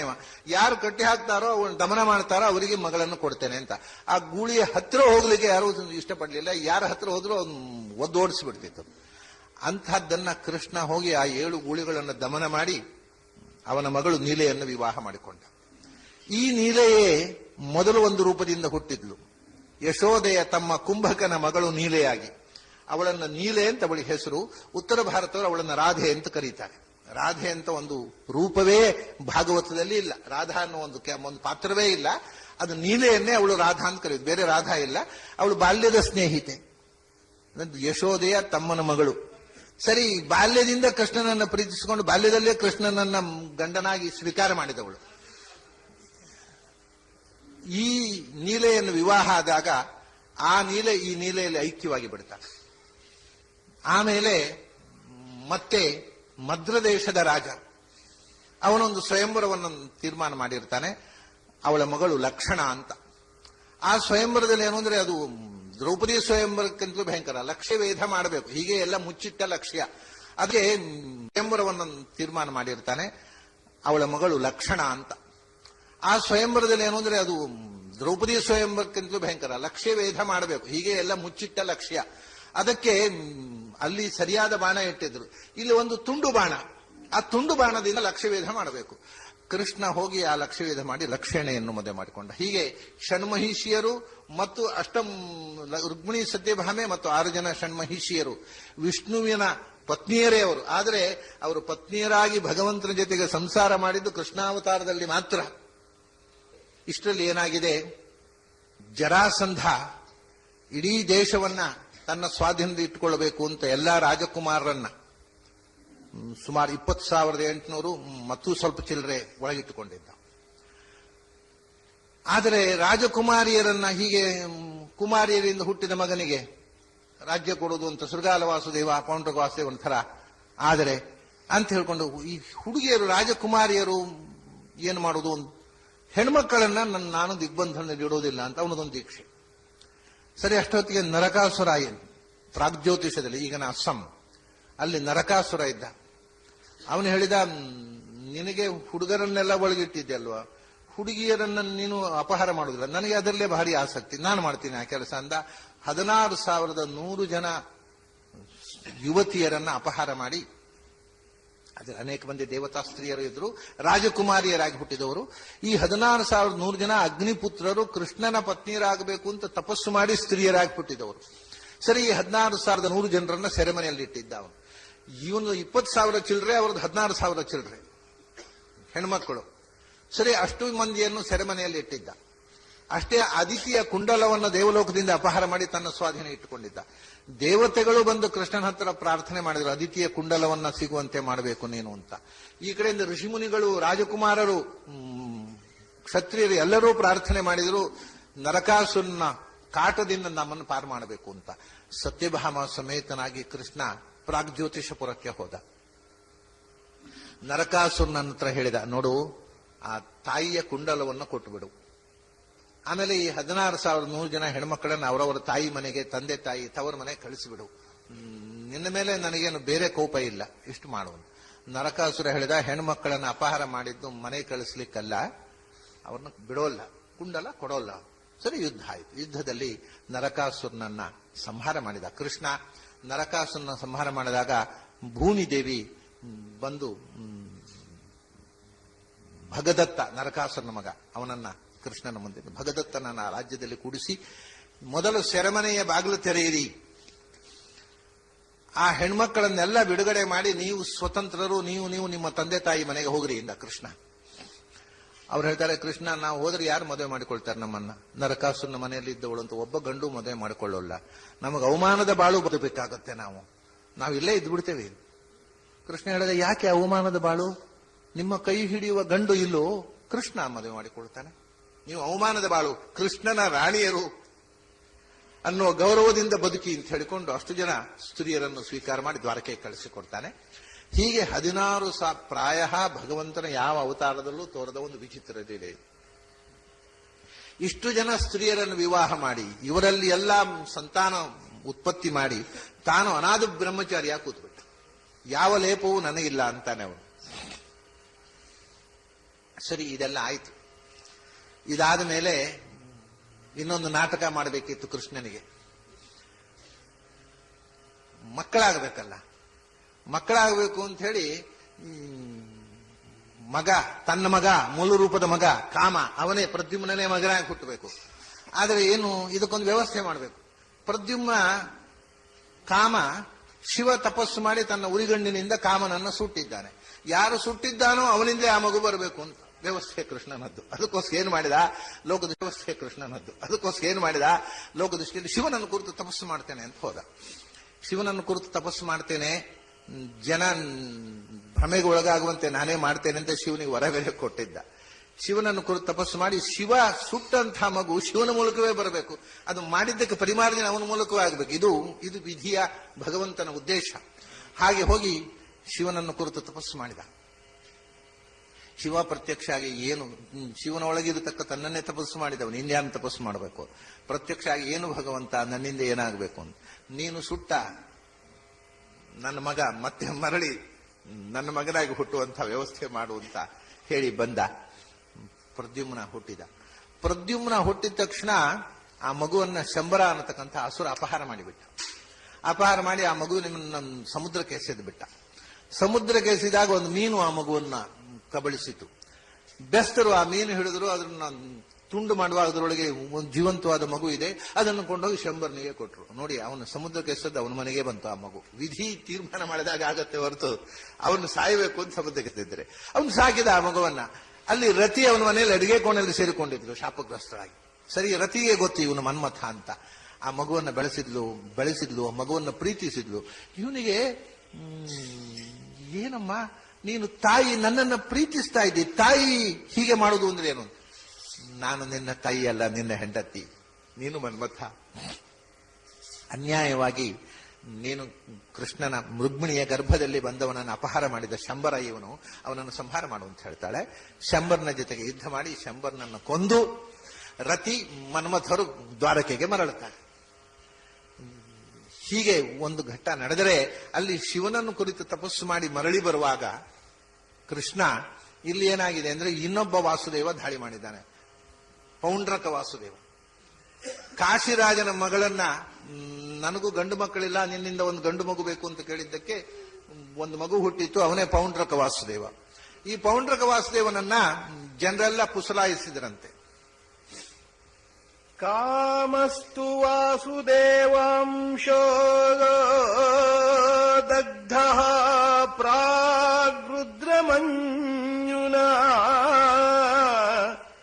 ದೇಹೋಪಪತ್ತಯೇ ಭೂಯಃ ತಮೇವ ಪ್ರತ್ಯಪದ್ಯತಾ.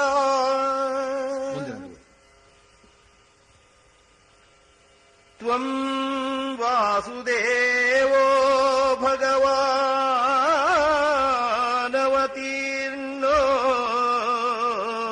ಜಗತ್ಪತಿಃ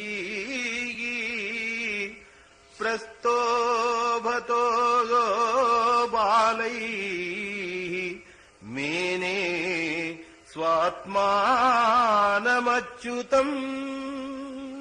ಈ ಹುಡುಗರೆಲ್ಲ ಯಾವಾಗಲೂ ದೊಡ್ಡ ಮನುಷ್ಯನ ಹೊಗಳಿದ್ರೆ ಲಾಭ ಇದೆ ಅಂತ ಊರಿನ ಜನ ಎಲ್ಲ ಹೊಗಳ್ತಾ ಇರ್ತಾರೆ. ಈ ಪೌಂಡ್ರಕ ವಾಸುದೇವನನ್ನು ಜನ ಎಲ್ಲ ಹೇಳಿದಂತೆ, ನೀನು ವಾಸುದೇವ ಅಂದ್ರೆ ಸಾಕ್ಷಾತ್ ವಾಸುದೇವನೇ, ದೇವಾಂಶ ಸಂಭೂತ ನೀನು, ವಿಷ್ಣುವಿನ ಅವತಾರ ನೀನು, ನಿನ್ನಂತಹ ಮಹಾಪುರುಷರು ಯಾರೂ ಇಲ್ಲ ಅಂತ ಎಲ್ಲಾ ಜನ ಹೊಗಳೋರಂತೆ. ಯಾಕಂದ್ರೆ ರಾಜಕುಮಾರ ಹೊಗಳೇ ಲಾಭ ಆಗತ್ತೆ ಅಂತ ಎಲ್ಲರೂ ಹೊಗಳೋರೆ. ಇದನ್ನು ಕೇಳಿ ಹೌದು ಅಂತ ಕಾಣುತ್ತೆ, ನಾನೇ ವಾಸುದೇವ ಇರಬೇಕು, ನಾನೇ ವಿಷ್ಣುವಂಶ ಸಂಭೂತ ಇರಬೇಕು ಅಂತ ಅವನಿಗೆ ಈ ಹೇಳಿ ಹೇಳಿ ಹೇಳಿ ಎಲ್ಲರೂ ಹೇಳಿ ಹೇಳಿ ಹೌದೇನೋ ಅಂತ ಇವನಿಗೆ ಕಾಣ್ಲಿಕ್ಕೆ ಪ್ರಾರಂಭ ಆಯಿತು. ಎಲ್ಲೋ ನನಗೆ ಮರೆತು ಹೋಗಿದೆ, ನಾನು ವಿಷ್ಣು ಅಂತ ನನಗೆ ಮರೆತು ಹೋಗಿದೆ, ಇವ್ರು ನೆನಪು ಮಾಡ್ತಾ ಇದ್ದಾರೆ, ಕರೆಕ್ಟು, ಇವ್ರು ಹೇಳೋದೇ ಕರೆಕ್ಟು, ನಾನೇ ವಿಷ್ಣುವಿನ ಅಂಶ ಇರಬೇಕು ಅಂತ ಅವನಿಗೊಂದು ತಲೆಗೆ ಬಂತು. ಅದರ ಜೊತೆಗೆ ಅವನಿಗೆ ಗರ್ಭತಃ ಒಂದು ದ್ವೇಷ ಇತ್ತು, ಏನಂದ್ರೆ ಅದೇ ದ್ವೇಷ. ವಾಸುದೇವ ಅಂದ್ರೆ ನಾನು ವಸುದೇವನ ಮಗ ಅಲ್ವಾ, ನನ್ನನ್ನು ವಾಸುದೇವ ಅಂತ ಹೇಳಿದೆ, ಅವನನ್ನು ಮಾತ್ರ, ಕೃಷ್ಣನನ್ನು ಮಾತ್ರ ವಾಸುದೇವ ಅಂತ ಹೇಳಿದೆ, ಅವನು ಮೂಲತಃ ಒಂದು ದ್ವೇಷ ಇತ್ತು. ಈ ಜನರು ಪುಸಲಾಯಿಸಿದ್ದೆಲ್ಲ ಹಾಗಾಗಿ ನನ್ನ ಅನಿಸಿಕೆ ಕರೆಕ್ಟು, ನಾನೇ ವಾಸುದೇವ. ಸುಮ್ಮನೆ ಕೃಷ್ಣ ಢೋಂಗಿ ಅವನನ್ನು ವಾಸುದೇವ ಅಂತ ಕರೀತಾ ಇದ್ದಾರೆ ಅಂತ ಅವನ ಮೇಲೆ ದಾಳಿ ಮಾಡಬೇಕು ಅಂತ ಕೃಷ್ಣ ತಪಸ್ಸಿಗೆ ಹೋದ ಹೊತ್ತು ನೋಡಿ ಬಂದಿದ್ದಾನೆ, ದ್ವಾರಕ್ಕೆ ಪುಡಿ ಮಾಡಬೇಕು ಅಂತ. ಅಷ್ಟೊಂದ್ರೆ ಕೃಷ್ಣ ಬಂದು ಪೌಂಡ್ರಕ ವಾಸುದೇವನನ್ನು ಕೂಡ ಕೊಂದು ಬಿಡ್ತಾನೆ. ಕೃಷ್ಣ ಪೌಂಡ್ರಕ ವಾಸುದೇವ ಬಂದು ಹೇಳ್ತಾನೆ, ನಾನೇ ವಾಸುದೇವ ನೀನಲ್ಲ ಅಂತ. ಎದೆ ಸುಟ್ಟುಕೊಂಡು ಶ್ರೀವತ್ಸ ಮಾಡಿ ಕೀಲು ಗರುಡ ಮಾಡಿಕೊಂಡು, ಯಂತ್ರದ ಗರುಡ ಮಾಡಿಕೊಂಡು ಕೂತ್ಕೊಂಡು ವಾಸುದೇವ ನೀನು, ಯಾರು ನಿಜವಾದ ವಾಸುದೇವ ಅಂತ ತೀರ್ಮಾನ ಆಗತ್ತೆ ಅಂತ ಯುದ್ಧದಲ್ಲಿ ಅವನನ್ನು ಸಂಹಾರ ಮಾಡಿದ. ಅವನು ಸತ್ತಾಗ ಅವನ ಮಗ ಕಾಶಿಯಲ್ಲಿದ್ದನು ಸುದಕ್ಷಿಣ ಅಂತ, ನನ್ನ ಅಪ್ಪನನ್ನು ಕೊಂದ ಕೃಷ್ಣನನ್ನು ಬಿಡಬಾರದು ಅಂತ ಕೃತ್ರಿಮ ಮಾಟ ಮಾಡಿ ಕೃತ್ಯಾಪ್ರಯೋಗ ಮಾಡ್ತಾನೆ ಕೃಷ್ಣನ ಮೇಲೆ. ಸರಿ, ಕೃತ್ಯ ಬಂತು, ಕೃಷ್ಣ ಏನು ಮಾಡಲಿಲ್ಲ, ತನ್ನ ಕೃಷ್ಣ ಚಕ್ರವನ್ನು ಕಳಿಸಿದ. ಅದು ಕೃತ್ಯವನ್ನು ನಾಶ ಮಾಡಿ ಸುದಕ್ಷಿಣನನ್ನು ಕೊಂದು ಇಡೀ ಕಾಶಿಯನ್ನ ಸುಟ್ಟು ಹಾಕಿತು, ಅವನ ಇಡೀ ರಾಜಧಾನಿಯನ್ನ ಸುಟ್ಟು ಹಾಕಿತು, ಚಕ್ರ ಸುಟ್ಟು ಹಾಕಿ ಕೃಷ್ಣನ ಬಳಿಗೆ ಬಂತು. ಅಂದ್ರೆ ಕಾಶಿ ಸ್ಮಶಾನ ಆಯಿತು, ರುದ್ರನಿಗೆ ವಾಸಯೋಗ್ಯ ಸ್ಥಾನವಾಯಿತು. ಆಮೇಲೆ ಹೋಗಿ ರುದ್ರ ಹೋಗ್ಕೂತ ಅಲ್ಲಿ, ಅವನು ಸ್ಮಶಾನವಾಸಿ, ಅವನು ಸ್ಮಶಾನವೇ ಇರಲಿಲ್ಲ, ಒಳ್ಳೆ ನಗರ ಇತ್ತು, ಹೆಂಗಿರೋದು ಅಂತ ಚಡಪಡಿಸ್ತಾ ಇದ್ದ ರುದ್ರ. ಕೃಷ್ಣ ಅದನ್ನ ಸ್ಮಶಾನ ಭೂಮಿಯಾಗಿ ಮಾಡಿಬಿಟ್ಟ, ರುದ್ರ ಖಾಯವಾಗಿ ನೆಲೆಸಿಬಿಟ್ಟ ಅಲ್ಲಿ. ಸರಿ, ಕಾಶಿಯನ್ನ ಕೃಷ್ಣ ಚಕ್ರ ಧ್ವಂಸ ಮಾಡಿದ ಮೇಲೆ ಅದು ಮತ್ತೆ ಕೃಷ್ಣನ ಬಳಿಗೆ ಬಂದು ಸೇರಿತು.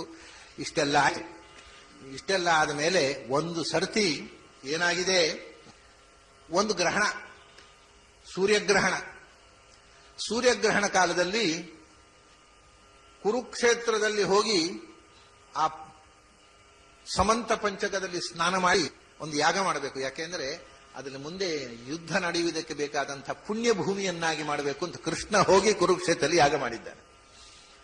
ಅಲ್ಲಿ ಅಶ್ವಮೇಧ ಯಾಗ ಮಾಡಿ ಆ ಸೂರ್ಯ ಉಪರಾಗ ಸ್ನಾನಕ್ಕೋಸ್ಕರ ಕೃಷ್ಣ ಅಲ್ಲಿ ಯಾಗ ಮಾಡ್ತಾನೆ, ಉಪರಾಗ ಸ್ನಾನಕ್ಕೆ ಹೋಗ್ತಾನೆ ಅಂತ ಸುದ್ದಿ ಕೇಳಿ ಸಮಸ್ತ ಯಾದವರು, ಪಾಂಡವರು, ಕೌರವರು ಎಲ್ಲ ಅಲ್ಲಿ ಬಂದಿದ್ದಾರೆ, ಗೋಪಿಕಾ ಸ್ತ್ರೀಯರು ಬಂದಿದ್ದಾರೆ ಕೃಷ್ಣನನ್ನ ನೋಡ್ಲಿಕ್ಕೆ ಅಂತ. ಕುರುಕ್ಷೇತ್ರದಲ್ಲಿ ಇವಾಗ ಕೃಷ್ಣನಿಗೆ ಸುಮಾರು 50 ವರ್ಷ ವಯಸ್ಸು, ಗೋಪಿಕಾಸ್ತ್ರೀಯರು ನೋಡಿದ್ದು 9-10 ವರ್ಷ ವಯಸ್ಸಿನಲ್ಲಿ. 40 ವರ್ಷದ ತನಕವೂ ಕೃಷ್ಣನನ್ನ ಮನಸ್ಸಿನಲ್ಲಿ ನೆನೆದು ಕೃಷ್ಣ ಕೃಷ್ಣ ಕೃಷ್ಣ ಅಂತ 40 ವರ್ಷದ ನಂತರ ದರ್ಶನ ಕೊಟ್ಟ. ಸರಿ, ಅಲ್ಲಿ ಎಲ್ಲರೂ ಯೋಗಕ್ಷೇಮ ವಿಚಾರಿಸ್ತಾನೆ. ಪಾಂಡವರು, ಕೌರವರು, ಭೀಷ್ಮ ದ್ರೋಣಾದಿಗಳು ಎಲ್ಲ ಬಂದಿದ್ದಾರೆ, ಯಾದವರು ಬಂದಿದ್ದಾರೆ, ಅಷ್ಟಮಹಿಷಿಯರು ಇವರೆಲ್ಲ ಬಂದಿದ್ದಾರೆ, ಗೋಪಿಕಾಸ್ತ್ರೀಯರು ಬಂದಿದ್ದಾರೆ. ಕೃಷ್ಣ ಕರೆದು ಗೋಪಿಕಾಸ್ತ್ರೀಯರನ್ನು ಕರೆದು ಅವರನ್ನು ಸಂತೈಸ್ತಾನೆ. ತುಂಬಾ ನೊಂದಿರ, ನನಗಾಗಿ ಕಾದಿರ, ನಾನು ನಿಮ್ಮ ಜೊತೆಗೆ ಇದ್ದೇನಲ್ಲ. ಇನ್ನೊಂದು ಸಂಗತಿ ಏನು ಗೊತ್ತಾ, ನಾವು ಒಟ್ಟಾಗುವುದು ಯಾಕೆ ಗೊತ್ತಾ? ಒಂದು ದಿವಸ ಅಗಲುವುದಕ್ಕೋಸ್ಕರ. ಯಾರೂ ಖಾಯಮ್ಮಾಗಿ ಒಟ್ಟಿಗಿರುವುದು ಇಲ್ಲ. ಜೀವನ ಅಂದ್ರೆ ಅದು. ಅಗಲುವುದಕ್ಕೋಸ್ಕರ ಸೇರುವುದು, ಅದು ನಿಮಗೆ ತಿಳಿಯಲಿ ಅಂತ ದೂರ ನಿಂತೆ ಇದ್ದ. ಹೀಗೆ ಎಲ್ಲರನ್ನ ಸಂತೈಸಿ ಕೃಷ್ಣ ಕುರುಕ್ಷೇತ್ರದಿಂದ ದ್ವಾರಕೆಗೆ ಹೊರಡುವಾಗ ಇನ್ನೊಬ್ಬ ಹಿರಣ್ಯಾಕ್ಷ ಹಿರಣ್ಯಕಶಿಪು ರಾವಣ ಕುಂಭಕರ್ಣ ಆಗಿ ಶಿಶುಪಾಲ ದಂತವಕ್ರ ಆಗಿ ಹುಟ್ಟಿದ್ದಾರಲ್ಲ. ಶ್ರುತಶ್ರವೆ ವಸುದೇವನ ತಂಗಿ ಶ್ರುತಶ್ರವೆಯಲ್ಲಿ ಶಿಶುಪಾಲನಾಗಿ, ಶ್ರುತದೇವಿಯಲ್ಲಿ ದಂತವಕ್ರನಾಗಿ, ಅವನ ತಮ್ಮ ಮತ್ತೊಬ್ಬ ವಿಡೂರಥ, ಇವರೆಲ್ಲ ದಂತವಕ್ರ ಕೃಷ್ಣನ ವಿರುದ್ಧ ಹೋರಾಡಲಿಕ್ಕೆ ಅಂತ ಹೊರಟು ದಾರಿಯಲ್ಲಿ ಅಡ್ಡ ಕಟ್ತಾನೆ. ದಂತವಕ್ರ ವಿಡೂರಥರನ್ನ ಕೃಷ್ಣ ಅಲ್ಲಿ ಸಂಹಾರ ಮಾಡ್ತಾನೆ. ಹಿರಣ್ಯಾಕ್ಷ ಹಿರಣ್ಯಕಶಿಪುಗಳಲ್ಲಿ ಒಬ್ಬನಿಗೆ ಶಾಪ ಮೋಕ್ಷ ಆಯಿತು, ಇನ್ನೊಬ್ಬ ಬಾಕಿ ಇದ್ದಾನೆ, ಆ 3ನೇ ಜನ್ಮ ಇದು. ಸರಿ, ದಂತವಕ್ರ ವಿಡೂರಥರ ಸಂಹಾರ ಮಾಡಿ ಕೃಷ್ಣ ಮರಳಿ ಹೋಗ್ತಾನೆ. ಹೋದ ಮೇಲೆ ಅವನು ಗೋಪಿಕಾ ಸ್ತ್ರೀಯರಲ್ಲಿ ಏನು ಹೇಳಿದ, ಜೀವನ ಅಂದ್ರೆ ಇದೆ, ಖಾಯಮ್ಮಾಗಿ ಒಟ್ಟಿಗಿರುವುದು ಅಂತ ಇಲ್ಲ. ನಾವು ಒಟ್ಟಾಗಬೇಕು ಅಂತ ಬಯಸಿದ್ರೆ ಅಗಲುವುದಕ್ಕೆ ಸಿದ್ಧವಾಗಿರಬೇಕು. ಅಗಲಿಕೆಯೇ ಜೀವನದ ಕೊನೆಯ ಸತ್ಯ ಅಂತ ಹೇಳಿದಲ್ಲ. ಒಂದು ಸರ್ತಿ ರುಕ್ಮಿಣಿ ಹತ್ರ ಹೇಳ್ತಾನೆ, ಅನ್ಯಾಯವಾಗಿ ನನ್ನನ್ನು ಮದುವೆ ಮಾಡಿಕೊಂಡಿ, ನನಗೆ ಯಾವ ಹೆಣ್ಣಿನ ಅಪೇಕ್ಷೆಯೂ ಇಲ್ಲ, ನನಗೆ ಯಾರೂ ಬೇಕಿಲ್ಲ, ನೀವು ಸುಮ್ಮನೆ ಹುಚ್ಚು ಕಟ್ಟಿ ನನ್ನನ್ನು ಮದುವೆ ಮಾಡಿಕೊಂಡ್ರಿ. ಯಾವ ದೊಡ್ಡ ದೊಡ್ಡ ಶ್ರೀಮಂತರೆಲ್ಲ ಕ್ಯೂ ನಿಂತಿದ್ರು ನಿಮ್ಮನ್ನು ಮದುವೆ ಮಾಡ್ಕೋಬೇಕು ಅಂತ. ನಾವು ಅಕಿಂಚನ ಪ್ರಿಯಾಹ, ಬಿಡಿಗಾಸಿಲ್ಲದಂಥ ಭಿಕ್ಷುಕರು ಯತಿಗಳು ನಮ್ಮನ್ನು ನಂಬುವವರು, ಶ್ರೀಮಂತರು ನಮ್ಮ ಹತ್ರ ಬರೋದಿಲ್ಲ. ನನ್ನನ್ನು ಯಾಕೆ ಮದುವೆ ಮಾಡಿಕೊಂಡ್ರಿ? ನೀವು ಬೇಕಾದಷ್ಟು ಸುಖವಾಗಿರ್ಬೋದಿತ್ತು ಶ್ರೀಮಂತರಂತಹ ಗಂಡನ್ನು ಮದುವೆ ಮಾಡಿಕೊಂಡು. ಅಕಿಂಚನ ಪ್ರಿಯನು, ಬಿಡಿಗಾಸಿಲ್ಲದವರು ನನ್ನ ಹತ್ರ ಬರ್ತಾರೆ, ನನ್ನ ಹತ್ರ ಬಂದವರು ಬಿಡಿಗಾಸನ್ನು ಕಸೀತೇನೆ, ನಾನು ಪಾಪರ್ ಮಾಡ್ತೇನೆ ನನ್ನ ಭಕ್ತರನ್ನ. ಅಂಥವರನ್ನು ಕಟ್ಟಿಕೊಂಡು ನಿಮಗೇನು ಸುಖ? ಅನ್ಯಾಯವಾಗಿ ನನ್ನನ್ನು ಕೈ ಹಿಡಿದು ದುಃಖ ಪಡುವ ಪ್ರಸಂಗ. ಒಳ್ಳೆ ಆನಂದವಾಗಿರ್ಬೋದಿತ್ತು, ಯಾರಾದ್ರೂ ಶ್ರೀಮಂತ ಹುಡುಗನನ್ನು ಮದುವೆ ಆಗ್ಬೋದಿತ್ತು, ಅನ್ಯಾಯ ತಪ್ಪು ಮಾಡಿಬಿಟ್ರಿ ಅಂತ ರುಕ್ಮಿಣಿ ಅಂತ ಹೇಳ್ತಾರೆ. ರುಕ್ಮಿಣಿ ಗಾಬರಿ ಆಗ್ತಾಳೆ, ಏನು ಕೃಷ್ಣ ಇದು? ಅದಕ್ಕೆ ಕೃಷ್ಣ ಹೇಳ್ತಾನೆ, ಅಯಂ ಹಿ ಪರಮೋ ಲಾಭೋ ಗೃಹೇಷು ಗೃಹಮೇಧಿನಾಂ ಯನ್ನರ್ಮೈರ್ನೀಯತೆ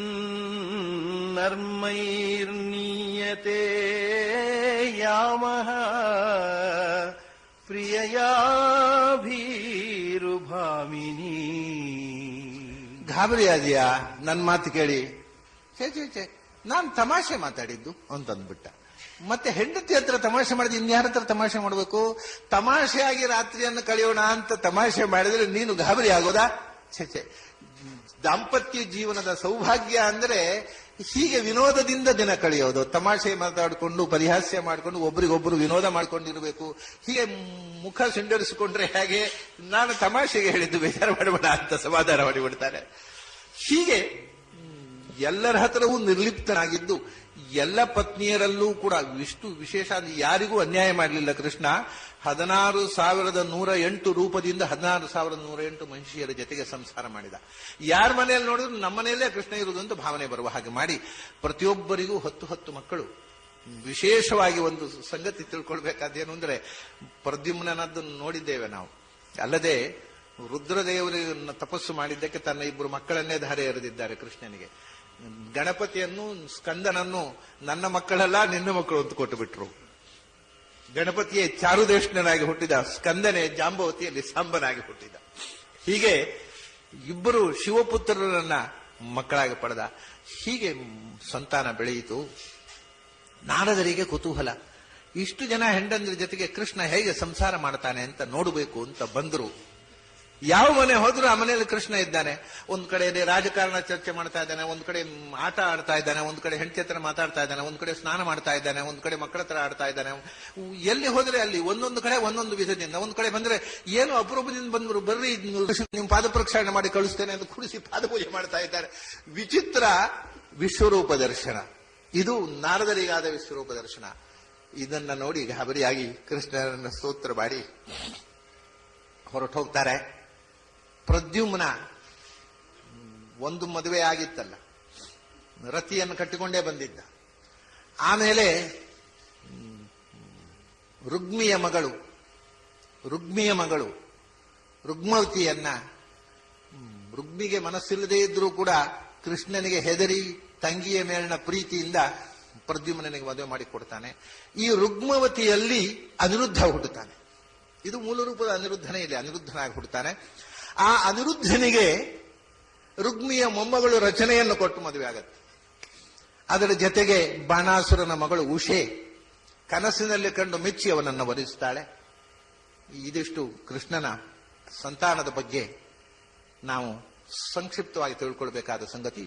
ಇಷ್ಟೆಲ್ಲ ಆಗುವಾಗ ಕೃಷ್ಣನಿಗೆ 55 ವರ್ಷ. ಧರ್ಮರಾಜ ರಾಜಸೂಯ ಯಾಗ ಮಾಡಬೇಕು ಅಂತ ಸಂಕಲ್ಪ ಮಾಡಿ ಕೃಷ್ಣನಿಗೆ ಹೇಳಿ ಕಳಿಸ್ತಾನೆ. ಕೃಷ್ಣ ಬರ್ತಾನೆ.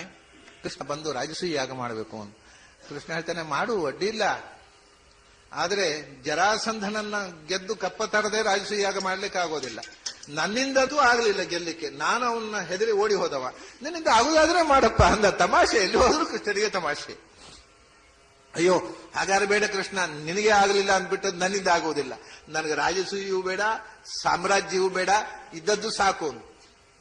ಹಾಗೆ ನಿರಾಶೆ ಆಗಬೇಡ, ಮಾಡೋಣ ಅಂತ. ಅಷ್ಟಾದ್ಮೇಲೆ ಅವ್ನು ನಿರಾಶೆ ಮಾಡೋಣ, ಭೀಮಾರ್ಜುನರನ್ನು ನನ್ನ ಜೊತೆ ಕಳಿಸು, ನಾನೇ ಬೇಕಾದ ವ್ಯವಸ್ಥೆ ಮಾಡಿಸ್ತೇನೆ ಅಂತ. ಅದರ ಮೊದಲೇ ಇನ್ನೊಂದು ಕೆಲಸ ಮಾಡಿದ್ದ. ಬಲರಾಮ ಸುಭದ್ರೆಯನ್ನು ದುರ್ಯೋಧನಿಗೆ ಕೊಡ್ತೇನೆ ಎಂದು ಮಾತು ಕೊಟ್ಟಿದ್ದ. ಅದನ್ನು ತಪ್ಪಿಸುವುದಕ್ಕೋಸ್ಕರ ಕೃಷ್ಣ ಯಾತ್ರೆಗೆ ಅರ್ಜುನ ಬಂದಾಗ ಸುಭದ್ರೆಯ ಮನೆಯಲ್ಲೇ ಅವನು ಉಳ್ಕೊಳ್ಳುವಂತೆ ಮಾಡಿ ಸುಭದ್ರೆಯನ್ನು ರಥ ಕೊಟ್ಟು ನೀವು ಹೊರಟು ಹೋಗ್ರಿ ಅಂತ ಕಳಿಸಿಕೊಟ್ಟು ಬಿಟ್ಟಿದ್ದ. ಹೀಗೆ ಅಂದ್ರೆ ಅನನ್ಯವಾಗಿ ಪ್ರೀತಿಸಿದ ದಾಂಪತ್ಯವನ್ನ ಜೋಡಿಸಿದಂಥ ಅನೇಕ ಕಾರ್ಯವನ್ನು ಮಾಡಿದ ಕೃಷ್ಣ. ತನ್ನನ್ನ ಅನನ್ಯ ಭಕ್ತಿಯಿಂದ ಪ್ರೀತಿಸಿದ ಹೆಣ್ಮಕ್ಕಳನ್ನೆಲ್ಲ ವಿವಾಹವಾದ. ಹೆಣ್ಣಿನ ಕಣ್ಣೀರು ಒರೆಸುವುದಕ್ಕೋಸ್ಕರವೇ ಕೃಷ್ಣ ಭೂಮಿಗೆ ಬಂದ ಅನ್ನುವ ಹಾಗೆ. ಆದರೆ ಯಾರು ದೌಷ್ಟ್ಯದಿಂದ ಇದ್ರೋ ಅಂತ ಹೆಣ್ಮಕ್ಕಳ ವೈಧವ್ಯಕ್ಕೂ ಕಾರಣನಾದ. ಹೀಗೆ ಎಲ್ಲ ಕಡೆ ಕಳಿಸಿಕೊಟ್ಟು ಬಲರಾಮ ಏನು ಅಂದ್ರೆ ಅಣ್ಣನಿಗೆ ತೊಂದರೆ ಆಗಬಾರದು. ಅಣ್ಣ ಏನು ಹೇಳಿದ್ದಾನೆ, ದುರ್ಯೋಧನಿಗೆ ನನ್ನ ತಂಗಿಯನ್ನು ನಿನಗೆ ಕೊಡ್ತೇನೆ ಅಂತ ಹೇಳಿಬಿಟ್ಟಿದ್ದ. ನಾಳೆ ನೀವು ಮಾತು ಮುರಿದ್ರಿ ಅಂತ ಹೇಳಿ ಹಾಗಿಲ್ಲ. ಯಾಕೆ ನಾನು ಏನು ಮಾಡೋದು, ಅವಳೆ ಹೊರಟೋಗ್ಬಿಟ್ಲ ಅವನೊಟ್ಟಿಗೆ ಅಂತ ಹೇಳ್ಬೋದಲ್ಲ. ಬಲರಾಮನಿಗೆ ಜವಾಬ್ದಾರಿ ಇಲ್ಲ. ಬಲರಾಮನಿಗೆ ಅನ್ಯಾಯ ಆಗಬಾರದು, ಈ ಹುಡುಗಿ ಬಯಸಿದ ಗಂಡಿನ ಜೊತೆಗೆ ಸಂಸಾರ ಮಾಡಬೇಕು ಅಂತ ಅರ್ಜುನ ಜೊತೆ ಕಳಿಸಿಬಿಟ್ಟು ಬಲರಾಮ ಕರೆದು, ಏನಯ್ಯ ಹೀಗಾಗೋಯ್ತಲ್ಲ, ನಾನು ಮೊದಲೇ ಹೇಳಿದ್ನಲ್ಲ ಪ್ರಾಯದ ಹುಡುಗಿಯ ಮನೆಯಲ್ಲಿ ಬೇಡ ಅವರನ್ನ ಇಡುವುದು ಅಂತ, ನೀನೇ ಇರ್ಲಿ ಅಂತ ಹೇಳಿದ್ದೀನಿ, ನಾ ಏನ್ ಮಾಡ್ಲಿ ಅಂತ ಅಂದ್ಬಿಟ್ಟ ಕೃಷ್ಣ. ಈಗ ಹೋಗಿ ಯುದ್ಧ ಮಾಡಿ ನಮ್ಮ ಅವಮಾನ ಮಾಡಿರ್ತಕ್ಕಂಥ ಅರ್ಜುನನ ಹೆಡಮುರಿ ಕಟ್ಟಿ ತಂದು ಆ ಹುಡುಗಿಯನ್ನು ವಾಪಸ್. ಬೇಡ ಬೇಡ, ಈಗ ನೋಡಿ ನಾವೀಗ ಹೋದ್ರೆ ಎರಡಾಗತ್ತೆ. ಒಂದೋ ಅರ್ಜುನನನ್ನ ನಾವು ಸೋಲಿಸೋದು, ಒಂದೋ ಅರ್ಜುನ ನಮ್ಮನ್ನು ಸೋಲಿಸೋದು. ಅರ್ಜುನ ನಮ್ಮನ್ನು ಸೋಲಿಸಿಬಿಟ್ರೆ ಮರ್ಯಾದೆ ಇದ್ದದ್ದು ಹೋಯಿತು. ಅರ್ಜುನನನ್ನ ನಾವು ಸೋಲಿಸಿ ಸುಭದ್ರನ್ನು ತಂದೆವು. ಅರ್ಜುನ ಒಟ್ಟಿಗೆ ಓಡಿ ಹೋದವಳು ಯಾರು ಮದುವೆ ಮಾಡಿಕೊಳ್ತಾರೆ? ಈಗ ಒಟ್ಟು ಒಂದು ಒಳ್ಳೆ ಗಂಡು ಸಿಕ್ಕಿದೆ ಅಲ್ವಾ, ಹೋಗಿ ಉಡುಗೊರೆ ಕೊಟ್ಟು ಬರೋಣ ಅಂತ ಕೃಷ್ಣ. ಅದು ಹೌದು ಅಂದ್ರೆ ಕೃಷ್ಣ ಹೀಗೆ ತಂತ್ರಗಾರಿಕೆಯಲ್ಲೇ ಎಲ್ಲವನ್ನೂ ಸಮಸ್ಯೆಯನ್ನು ಪರಿಹಾರ ಮಾಡಿ, ಬಲರಾಮ ಎದುರು ಕೇಳುವುದಿಲ್ಲ, ಅವನು ಮೊಂಡುತನ ಮಾಡ್ತಾನೆ. ಕಡೆಗೆ ಬಲರಾಮನು ಹೋಗಿ ಇದೆಲ್ಲ ಮಾಡಿದ್ದ ಮೊದಲೇ. ಸರಿ, ಜರಾಸಂಧನ ಹತ್ರ ಭೀಮಾರ್ಜುನರನ್ನು ಕರ್ಕೊಂಡು ಹೋದ. ತಾನು ಕೊಲ್ಲದೆ ಬಿಟ್ಟಿದ್ದ, ಬೇಕು ಅಂತ ತನ್ನಿಂದ ಆಗುವುದಿಲ್ಲ ಅನ್ನೋ ಹಾಗೆ ನಟನೆ ಮಾಡಿಕೊಂಡು ತನ್ನ ಶಿಷ್ಯನ ಕೈಯಲ್ಲಿ ಕೊಲ್ಲಿಸಬೇಕು ಅಂತ. ಜರಾಸಂಧನ ಹತ್ರ ಹೋದ, ಹಿಂಬದಿಯ ಬಾಗಿಲು ಹಾರಿಕೊಂಡು ಒಳಗೆ ಹೋದ. ಏನು ಬ್ರಾಹ್ಮಣರು ಏನು ಬಂದ್ರಿ, ನೀವು ಹಿಂಬದಿಯಿಂದ ಬಂದದ್ದೇನು? ನಮ್ಮ ಎದುರು ಬಾಗಿಲಲ್ಲಿ ಬ್ರಾಹ್ಮಣರಿಗೆ ತಡೆಯೋರಿಲ್ಲ, ಅದಕ್ಕೆ ನಾವು ಹಿಂಬದಿಯಿಂದ ಬಂದದ್ದು. ಯಾಕೆಂದ್ರೆ ಶತ್ರುಗಳ ಮನೆಗೆ ಹಿಂಬದಿಯಿಂದ ಬರೋದು. ನಾನೇನು ಶತ್ರು? ನೀನು ನಮ್ಮ ಶತ್ರು. ನಾವು ಎಲ್ಲರೂ ಬದುಕಬೇಕು ಅಂತ ಹೇಳುವವರು. ನೀನು 20,800 ಜನ ರಾಜಕುಮಾರರನ್ನ ತಲೆಗಡಿಬೇಕು ಅಂತ ಒಳಗೆ ಸೆರೆಯಲ್ಲಿ ಇಟ್ಟವ. ಇನ್ನೊಬ್ಬರನ್ನ ಸಾಯಿಸಿ ನಾವು ಮೇಲೆ ಬರಬೇಕು ಅಂತ ಬಯಸುವವರೆಲ್ಲ ನನ್ನ ಶತ್ರುಗಳು. ಇನ್ನೊಬ್ಬರನ್ನ ಬದುಕಿಸುವುದಕ್ಕೋಸ್ಕರ ನಮ್ಮ ಆತ್ಮ ಬಲಿದಾನ ಮಾಡುವವರ ಬಂಧು ನಾನು. ಕಡೆಗೆ ಹೇಳ್ತಾನೆ, ಇವನು ಭೀಮ, ಇವನು ಅರ್ಜುನ, ಗೊತ್ತಾಗಿರ್ಲೇನು ನಾನು ಕೃಷ್ಣ. ನೀನು ಆ ರಾಜಕುಮಾರರನ್ನು ಬಿಟ್ಟುಬಿಡು, ನಾವು ಹೊರಟು ಹೋಗ್ತೇವೆ. ಇಲ್ಲ ಅಂದ್ರೆ ಕರ್ಕೊಂಡೇ ಹೋಗೋದು. ಇಷ್ಟಾದ ತಕ್ಷಣ ಜರಾಸಂಧನಿಗೆ ಒಳಗಿನಿಂದ ಕೃಷ್ಣನ ಬಲ ಗೊತ್ತು. ಆದ್ರೂ ಬಾಯಲ್ಲಿ ಹೇಳ್ತಾನೆ, ನೀನು ನನಗೆ ಹೆದರಿ ಓಡಿ ಹೋದವನಲ್ಲ, ನೆನದ್ರೆ ಅಂತ ಯುದ್ಧ ಮಾಡೋದು ನೋಡಲ್ಲ.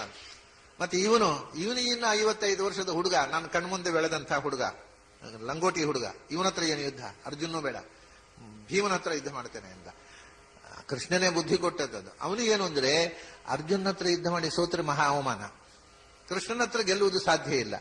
ಭೀಮನ ಹತ್ರ ಸೋತರು ಕೂಡ ಅಂತಿಂತವರ ಹತ್ರ ಸೋತದ್ದಲ್ಲ, ಭೀಮಸೇನ ಹತ್ರ ಸೋತದ್ದು ಅಂತ, ಅದು ಒಂದು ಕ್ರೆಡಿಟ್.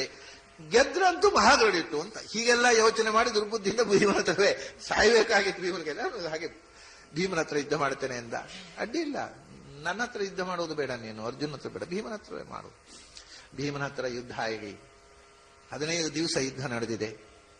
ಕೊನೆಗೆ ಕೃಷ್ಣ ಸನ್ನೆ ಮಾಡ್ತಾನೆ. ಭೀಮಸೇನ ಜರಾಸಂಧನನ್ನ 2 ಸೀಳಿ ಚೆಲ್ಲಿ ಬಿಡ್ತಾನೆ.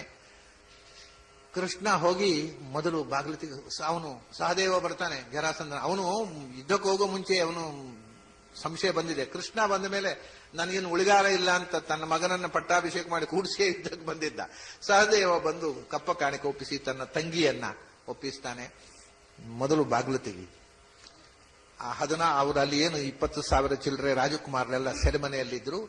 ಅವರಿಗೆ ಮೊದಲು ಅವರು ಸ್ನಾನ ಮಾಡಿ ಹೊಸ ಬಟ್ಟೆ ಉಡಿಸೋದ. ಈ ಅರಮನೆಯಲ್ಲಿ ಕೊಳಕು ಬಟ್ಟೆಯಲ್ಲಿದ್ದಾರೆ ಪಾಪ ರಾಜಕುಮಾರರು, ಎಲ್ಲರಿಗೂ ಹೊಸ ಬಟ್ಟೆ ಉಡಿಸಿ ಸ್ನಾನ ಮಾಡಿಸಿ, ನೀವು ಸ್ವತಂತ್ರರು, ನಿಮ್ಮ ರಾಜ್ಯದ ಉತ್ತರಾಧಿಕಾರಿಗಳು, ಹೊರಟು ಹೋಗಿ. ಅವರು 1 ದಿವಸ ನಮ್ಮ ತಲೆ ಕಡಿತಾನೆ, ನಾವು ಸಾವನ್ನ ನಿರೀಕ್ಷಿಸ್ತಾ ಇದ್ದವರಿಗೆ ಹೊಸ ರಾಜ್ಯ ಸಿಕ್ಕಿದ ಆನಂದ ಎಂಥದಿರಬೇಕು ಯೋಚನೆ ಮಾಡಿ. ಕೃಷ್ಣ ಹೇಳಿದ ಆ ಸಮಯದಲ್ಲಿ, ಅವನು ಏನು ಮಾಡಿದ್ರೆ ಒಂದು ಕೆಲಸ ಮಾಡಿದ್ರೆ 10 ಕಾರ್ಯ ಆಗ್ಬೇಕು ಅದರಿಂದ. ಅವನು ಹೇಳಿದ, ಧರ್ಮರಾಜ ರಾಜಸೂಯ ಯಾಗ ಮಾಡಬೇಕು ಅಂತ ಸಂಕಲ್ಪ ಮಾಡಿದ್ದಾನೆ, ನಿಮಗೆಲ್ಲ ಸಮ್ಮತ ಆದರೆ ಅದಕ್ಕೆ ನೆರವು ಕೊಡಬಹುದು ಅಂತ. ಅಯ್ಯೋ, ನಮಗೆ ಜೀವ ಕೊಟ್ಟವ ನೀನು. ಆ 20,800 ಮಂದಿ ರಾಜಕುಮಾರರಿಂದಲೂ ಕಪ್ಪ ಬಂತು. ರಾಜಸೂಯ ಯಾಗದಲ್ಲಿ ಯಾರಿಗೆ ಅಗ್ರ ಪೂಜೆ ಅನ್ನತಕ್ಕಂಥ ಪ್ರಶ್ನೆ ಬಂದಾಗ ಭೀಷ್ಮಾಚಾರ್ಯರು ಕೃಷ್ಣನಿಗೆ ಅಗ್ರ ಪೂಜೆ ಮಾಡಬೇಕು ಅಂತ ಹೇಳಿದ್ರು. ಆದರೆ ಶಿಶುಪಾಲ ಅವನೊಬ್ಬ ಉಳಿದಿದ್ನಲ್ಲ, ಹಿರಣ್ಯಕಶಿಪು, ಅವನ ಉದ್ಧಾರ ಆದರೆ ಕೃಷ್ಣಾವತಾರದ ಮುಖ್ಯ ಕಾರ್ಯ ಮುಗಿಯಿತು.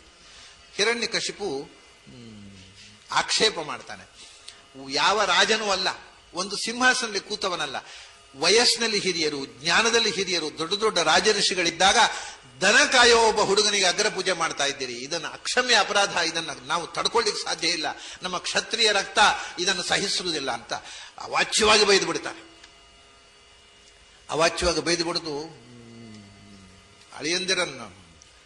ಧರ್ಮರಾಜ ಶಿಶುಪಾಲನ ಮಗಳು ದೇವಕಿಯನ್ನು ಮದುವೆ ಮಾಡಿಕೊಂಡಿದ್ದ. ಮಾವ ಅಳಿಯನ ಯಜ್ಞವನ್ನು ಧ್ವಂಸ ಮಾಡ್ತೇನೆ ಅಂತ ಕತ್ತಿ ಹಿಡಿದು ಅವನು ಕೆಲವು ಗೂಂಡಾಗಳನ್ನು ಕರ್ಕೊಂಡು ಬಂದಿದ್ದ. ಅವ್ರನ್ನೆಲ್ಲ ಕರ್ಕೊಂಡು ಬಂದು ಯಜ್ಞದಲ್ಲಿ ಬಂದವ್ರನ್ನೆಲ್ಲ ಕೊಂದು ಬಿಡ್ತೇನೆ ಅಂತ ಕತ್ತಿ ಹಿಡಿದು ಹೊರಟ. ಕೃಷ್ಣ, ಎಲ್ಲರನ್ನು ಕೊಲ್ಲಬೇಡ, ನೀನು ಒಬ್ಬ ಸತ್ತರೆ ಸಾಕು, ಎಲ್ಲರನ್ನು ಯಾಕೆ ಕೊಲ್ಲಬೇಕು, ನೀನು ಒಬ್ಬ ಸತ್ತದ್ರಿಂದ 100 ಜನ ಬದುಕುವುದಾದ್ರೆ ನಿನ್ನ ಸಾವು ಪುಣ್ಯ ಕಾರ್ಯ ಅಂತ ಚಕ್ರ ಪ್ರಯೋಗ ಮಾಡಿ ಅವನನ್ನು ಕೊಂದ. ಅವನ ಜ್ಯೋತಿ ಕೃಷ್ಣನಲ್ಲಿ ಪ್ರವೇಶ ಮಾಡಿತು. ಇದೇ ಆವಾಗ ಪ್ರಶ್ನೆ ಮೊದಲು ಬಂದದ್ದು. ಧರ್ಮರಾಜ ಪ್ರಶ್ನಿಸಿದ್ದು ಹೀಗೆ. ಜಯ ವಿಜಯರಿಗೆ ಬಂದ 3 ಜನ್ಮದ ಶಾಪವು ಮುಗಿದು ಕೃಷ್ಣಾವತಾರದಲ್ಲಿ ಅವರು ಮುಕ್ತರು ಅಂದ್ರೆ ಸಂಸಾರದಿಂದ ಮುಕ್ತರಲ್ಲ, ಶಾಪ ಮುಕ್ತರಾಗಿ ಅವರು ಅಮುಕ್ತ ಸ್ಥಾನವಾದ ವೈಕುಂಠಕ್ಕೆ ಹೋದರು. ಹೀಗೆ ಕೃಷ್ಣ ಇಲ್ಲಿ ರಾಜಸೂಯಾಗ ಮುಗಿದು ಮಯಸಭೆಯಲ್ಲಿ ಕೂತಿದ್ದಾಗ ದುರ್ಯೋಧನ ಜಾರಿ ಬಿದ್ದದ್ದು ಅವನಿಗೆ ಅವಮಾನ ಆಗಿ ಮುಂದಿನ ಲೀಲಾ ನಾಟಕ ಸೂತ್ರಧಾರಿ ಇವನು, ಮುಂದೆ ಅದಕ್ಕೆ ವ್ಯವಸ್ಥೆ ಆಗಬೇಕು ಅಂತ ದಿಗ್ದರ್ಶನ ಕೊಟ್ಟ. ತಾನು ಗಟ್ಟಿಯಾಗಿ ನಕ್ಕುಬಿಟ್ಟ. ಅದನ್ನು ನೋಡಿ ಕೃಷ್ಣ ನಕ್ಕದ್ದು ನೋಡಿ ಭೀಮ, ದ್ರೌಪದಿ ಎಲ್ಲ ನಕ್ಕುಬಿಟ್ರು. ಈ ನಗುವಿನ ಅಸಹನೆಯಿಂದ ಮುಂದೆ ಯುದ್ಧ ಆದದ್ದು. ನಾನು ಜಾರಿ ಬಿದ್ದಾಗ ನಕ್ಕರು, ಅದು ಸೇಡು ತೀರಿಸ್ಬೇಕು ಅಂತ ನಕ್ಕವನು, ಮೊದಲು ನಕ್ಕವನೇ ಇವ, ಯಾಕಂದ್ರೆ ಅದು ಮುಂದೆ ಅವನಲ್ಲಿ ಅಂತಹ ಸೇಡು ಬೆಳೆಸಬೇಕು ಅಂತ ನಕ್ಕ. ಅಷ್ಟರಲ್ಲಿ ಒಂದು ಸುದ್ದಿ ಬಂತು, ಸಾಲ್ವರಾಜ ಅಂದ್ರೆ ಅಂಬೆಯನ್ನು ಬಯಸಿದ ಸಾಲ್ವರಾಜ ಅಲ್ಲ, ಅವನು ಬ್ರಹ್ಮದತ್ತ ಸತ್ತಿದ್ದಾನೆ ಸಾತ್ವಿಕಿಕೆಯಲ್ಲಿ, ಅವನ ಉತ್ತರಾಧಿಕಾರಿ ಸಕ್ಸೆಸರ್ ಸೌಭ ಸಾಲ್ವ ದಾಳಿ ಮಾಡಿದ್ದಾನೆ. ಕೃಷ್ಣ ಇಲ್ಲ ಅಂತ ನೋಡಿ ದ್ವಾರಕೆಗೆ ದಾಳಿ ಮಾಡಿದ್ದಾನೆ ಅಂತ ಇಲ್ಲಿಂದ ನೇರ ಹೊರಟು ಹೋಗ್ತಾನೆ. ಹೋಗಿ ಅಲ್ಲಿ ಸಾಲ್ವನನ್ನ ಯುದ್ಧದಲ್ಲಿ ಸಂಹಾರ ಮಾಡ್ತಾನೆ. ಸಾಲ್ವನನ್ನ ಯುದ್ಧದಲ್ಲಿ ಸಂಹಾರ ಮಾಡಿದಾಗ ಇವರು ಕಾಡಿಗೆ ಹೋಗಿದ್ದಾರೆ ಅಂತ ಸುದ್ದಿ ಬಂತು. ಪಾಂಡವರು ಜೂಜಿನಲ್ಲಿ ಸೋತು ಕಾಡಿಗೆ ಬಂದು ಒಂದಿಷ್ಟು ಬೈದ, ನಾನು ಒಂದು ಕ್ಷಣ ಇಲ್ದಿದ್ರೆ ಅಚಾತುರ್ಯ ಮಾಡ್ತೀರಲ್ಲಪ್ಪ, ನಿಮ್ಗೆ ಯಾರು ಬುದ್ಧಿ ಹೇಳಬೇಕು? ನಾನು ಇಲ್ಲ ಅಂದ್ರೆ ಏನಾದ್ರು ಬೇಡವಾದ್ ಮಾಡ್ಕೊಂಡು ಎಲ್ಲ ಕಳ್ಕೊಂಡು ಕಾಡಿಗೆ ಬಂದ್ರಿ, ನಾನಿದ್ರೆ ಬಿಡ್ತಿದ್ನೋ, ಯಾಕೆಂದ್ರೆ ದ್ರೌಪದಿ ಅಲ್ಲೇ ನಿಂತ ಅಕ್ಷಯಾಂಬರ ಕೊಟ್ಟವ, ನಾನು ಇಲ್ಲ ಅಂದ್ರೆ ಏನಾದ್ರೂ ಅಚಾತುರ್ಯ ಮಾಡ್ತೀರಿ ಅಂತ ಒಂದಿಷ್ಟು ಬೈದು ಹೋದ. ಆಮೇಲೆ ಮತ್ತೆ 13 ವರ್ಷದ ನಂತರ ವಿರಾಟ ನಗರಕ್ಕೆ ಹೋಗಿ ಅಭಿಮನ್ಯು ಉತ್ತರೆಯರ ವಿವಾಹಕ್ಕೆ, ಅದರಿಂದ ಹುಟ್ಟಿದ ಮಗುವಿಗೆ ತಾನೇ ಈ ಪ್ರವಚನ ಆಗ್ತಾ ಇರೋದು, ಪರೀಕ್ಷಿತ್ ರಾಜನಿಗೆ ಆ ಮಗು ಆ ಮಗುವಿನ ರಕ್ಷೆಗೋಸ್ಕರ ಮದುವೆಗೆ ಹೋಗಿ ನಿಂತು ಮದುವೆ ಮಾಡಿಸಿದ. ಆ ಮದುವೆಯ ನಂತರ ಸಂಧಾನಕ್ಕೆ ಹೋಗಿ ದುರ್ಯೋಧನಿಗೆ ಬುದ್ಧಿವಾದ ಹೇಳಿದ. ಅದು ನಡೆಯದೇ ಇದ್ದಾಗ ಯುದ್ಧ ಆಯಿತು. ಯುದ್ಧದಲ್ಲಿ 18 ದಿವಸಗಳ ಕಾಲ ತಾನು ಅಸ್ತ್ರ ಹಿಡಿಯದೆ 18 ಅಕ್ಷೌಹಿಣಿಯನ್ನ ತನ್ನ ದೃಷ್ಟಿಪಾತದಿಂದ ಕೊಂದ. ಅಹೋ ಮಹಚ್ಚಿತ್ರಮಿದಂ ಕಾಲಗತ್ಯಾ ದುರತ್ಯಯಂ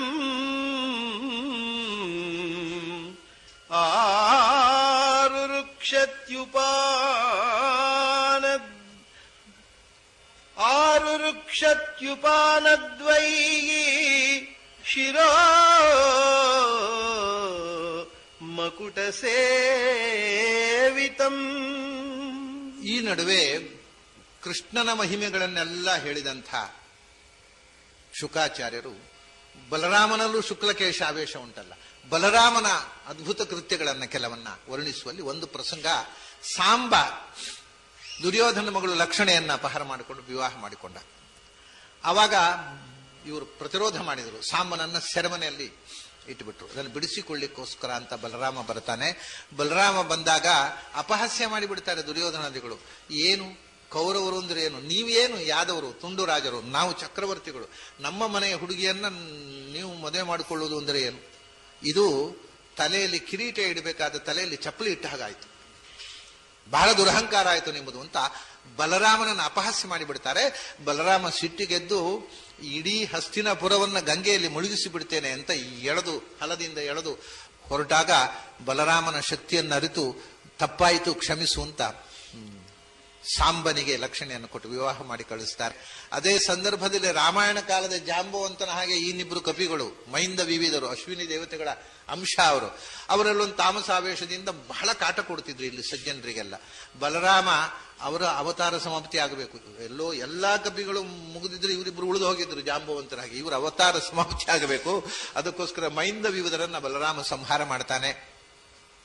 ಹೀಗೆ ಬಲರಾಮನ ಮೂಲಕವೂ ಅನೇಕ ಲೀಲೆಗಳನ್ನು ಮಾಡಿರತಕ್ಕಂಥ ಕೃಷ್ಣ ಪಾಂಡವರನ್ನ ಸಾಮ್ರಾಜ್ಯದಲ್ಲಿ ಕೂಡಿಸಿ 18 ದಿವಸದ ಯುದ್ಧ ತನ್ನ ಕಣ್ಣಿನಿಂದಲೇ ಸಂಹಾರ ಮಾಡಿ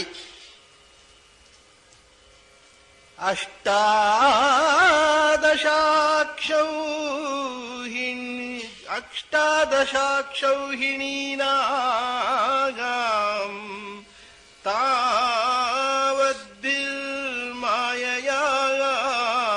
ತಾವದ್ಭಿರ್ಮಾಯಯಾದಿನೈಃ ವ್ಯಾಪಾದನಂ ಯೇನ ಕೃತಂ ವ್ಯಾಪಾದನಂ ಯೇನ ಕೃತಂ ತಸ್ಮೈ ವಿಶ್ವಾತ್ಮನೇ ನಮಃ. 18 ದಿವಸದಲ್ಲಿ 18 ಅಕ್ಷೌಹಿಣಿಗಳನ್ನು ಸಂಹಾರ ಮಾಡಿದ. ಅವನು ಕೊಲ್ಲಿಲ್ಲ, ಆದರೆ ಅವನ ಇಚ್ಛಾಶಕ್ತಿ ಕೊಂದಿತು. ಅವನು ಬಯಸಿದ, ಅವನ ಕಣ್ಣಿನಿಂದಲೇ ಅಷ್ಟು 18 ಅಕ್ಷೌಹಿಣಿ ಆಯುಸ್ಸನ್ನು ಹೇರಿದ. ಅಂಥ ವಿಶ್ವಾತ್ಮನಾದಂಥ ಭಗವಂತನಿಗೆ ನಮಸ್ಕಾರ ಅಂತ ಹೇಳಿ ಸ್ತೋತ್ರ ಮಾಡ್ತಾ ಇದ್ದಾರೆ.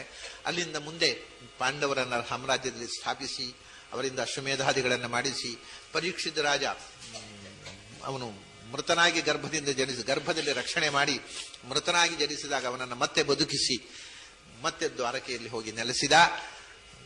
ಇಲ್ಲಿಗೆ ಸುಮಾರು ಇಲ್ಲಿಂದ ಕೃಷ್ಣ ಪಾಂಡವರ ಜೊತೆಗೆ ಸ್ವಲ್ಪ ಸಮಯ, ದ್ವಾರಕೆಯಲ್ಲಿ ಸ್ವಲ್ಪ, ಹಸ್ತಿನಪುರದಲ್ಲಿ ಸ್ವಲ್ಪ, ಅಲ್ಲಿ ಇಲ್ಲಿ ಓಡಾಡ್ತಾ 80 ವರ್ಷ ವಯಸ್ಸಿನ ತನಕ ಭೂಮಿಯಲ್ಲಿ ತನ್ನ ಅದ್ಭುತ ಲೀಲೆಗಳನ್ನು ತೋರಿಸಿದ್ದ. ಅದರ ನಂತರದ ಕಥೆಯನ್ನು ನಾವು ಏಕಾದಶ ಸ್ಕಂಧದಲ್ಲಿ ನೋಡ್ತೇವೆ. ನಾವು ದಶಮ ಸ್ಕಂಧದ ಕಥೆಯ ಸಂಕ್ಷೇಪವನ್ನು ಇಲ್ಲಿಗೆ ನೋಡಿದ ಹಾಗಾಯಿತು. ಓಂ ಸ್ವಸ್ತಿ.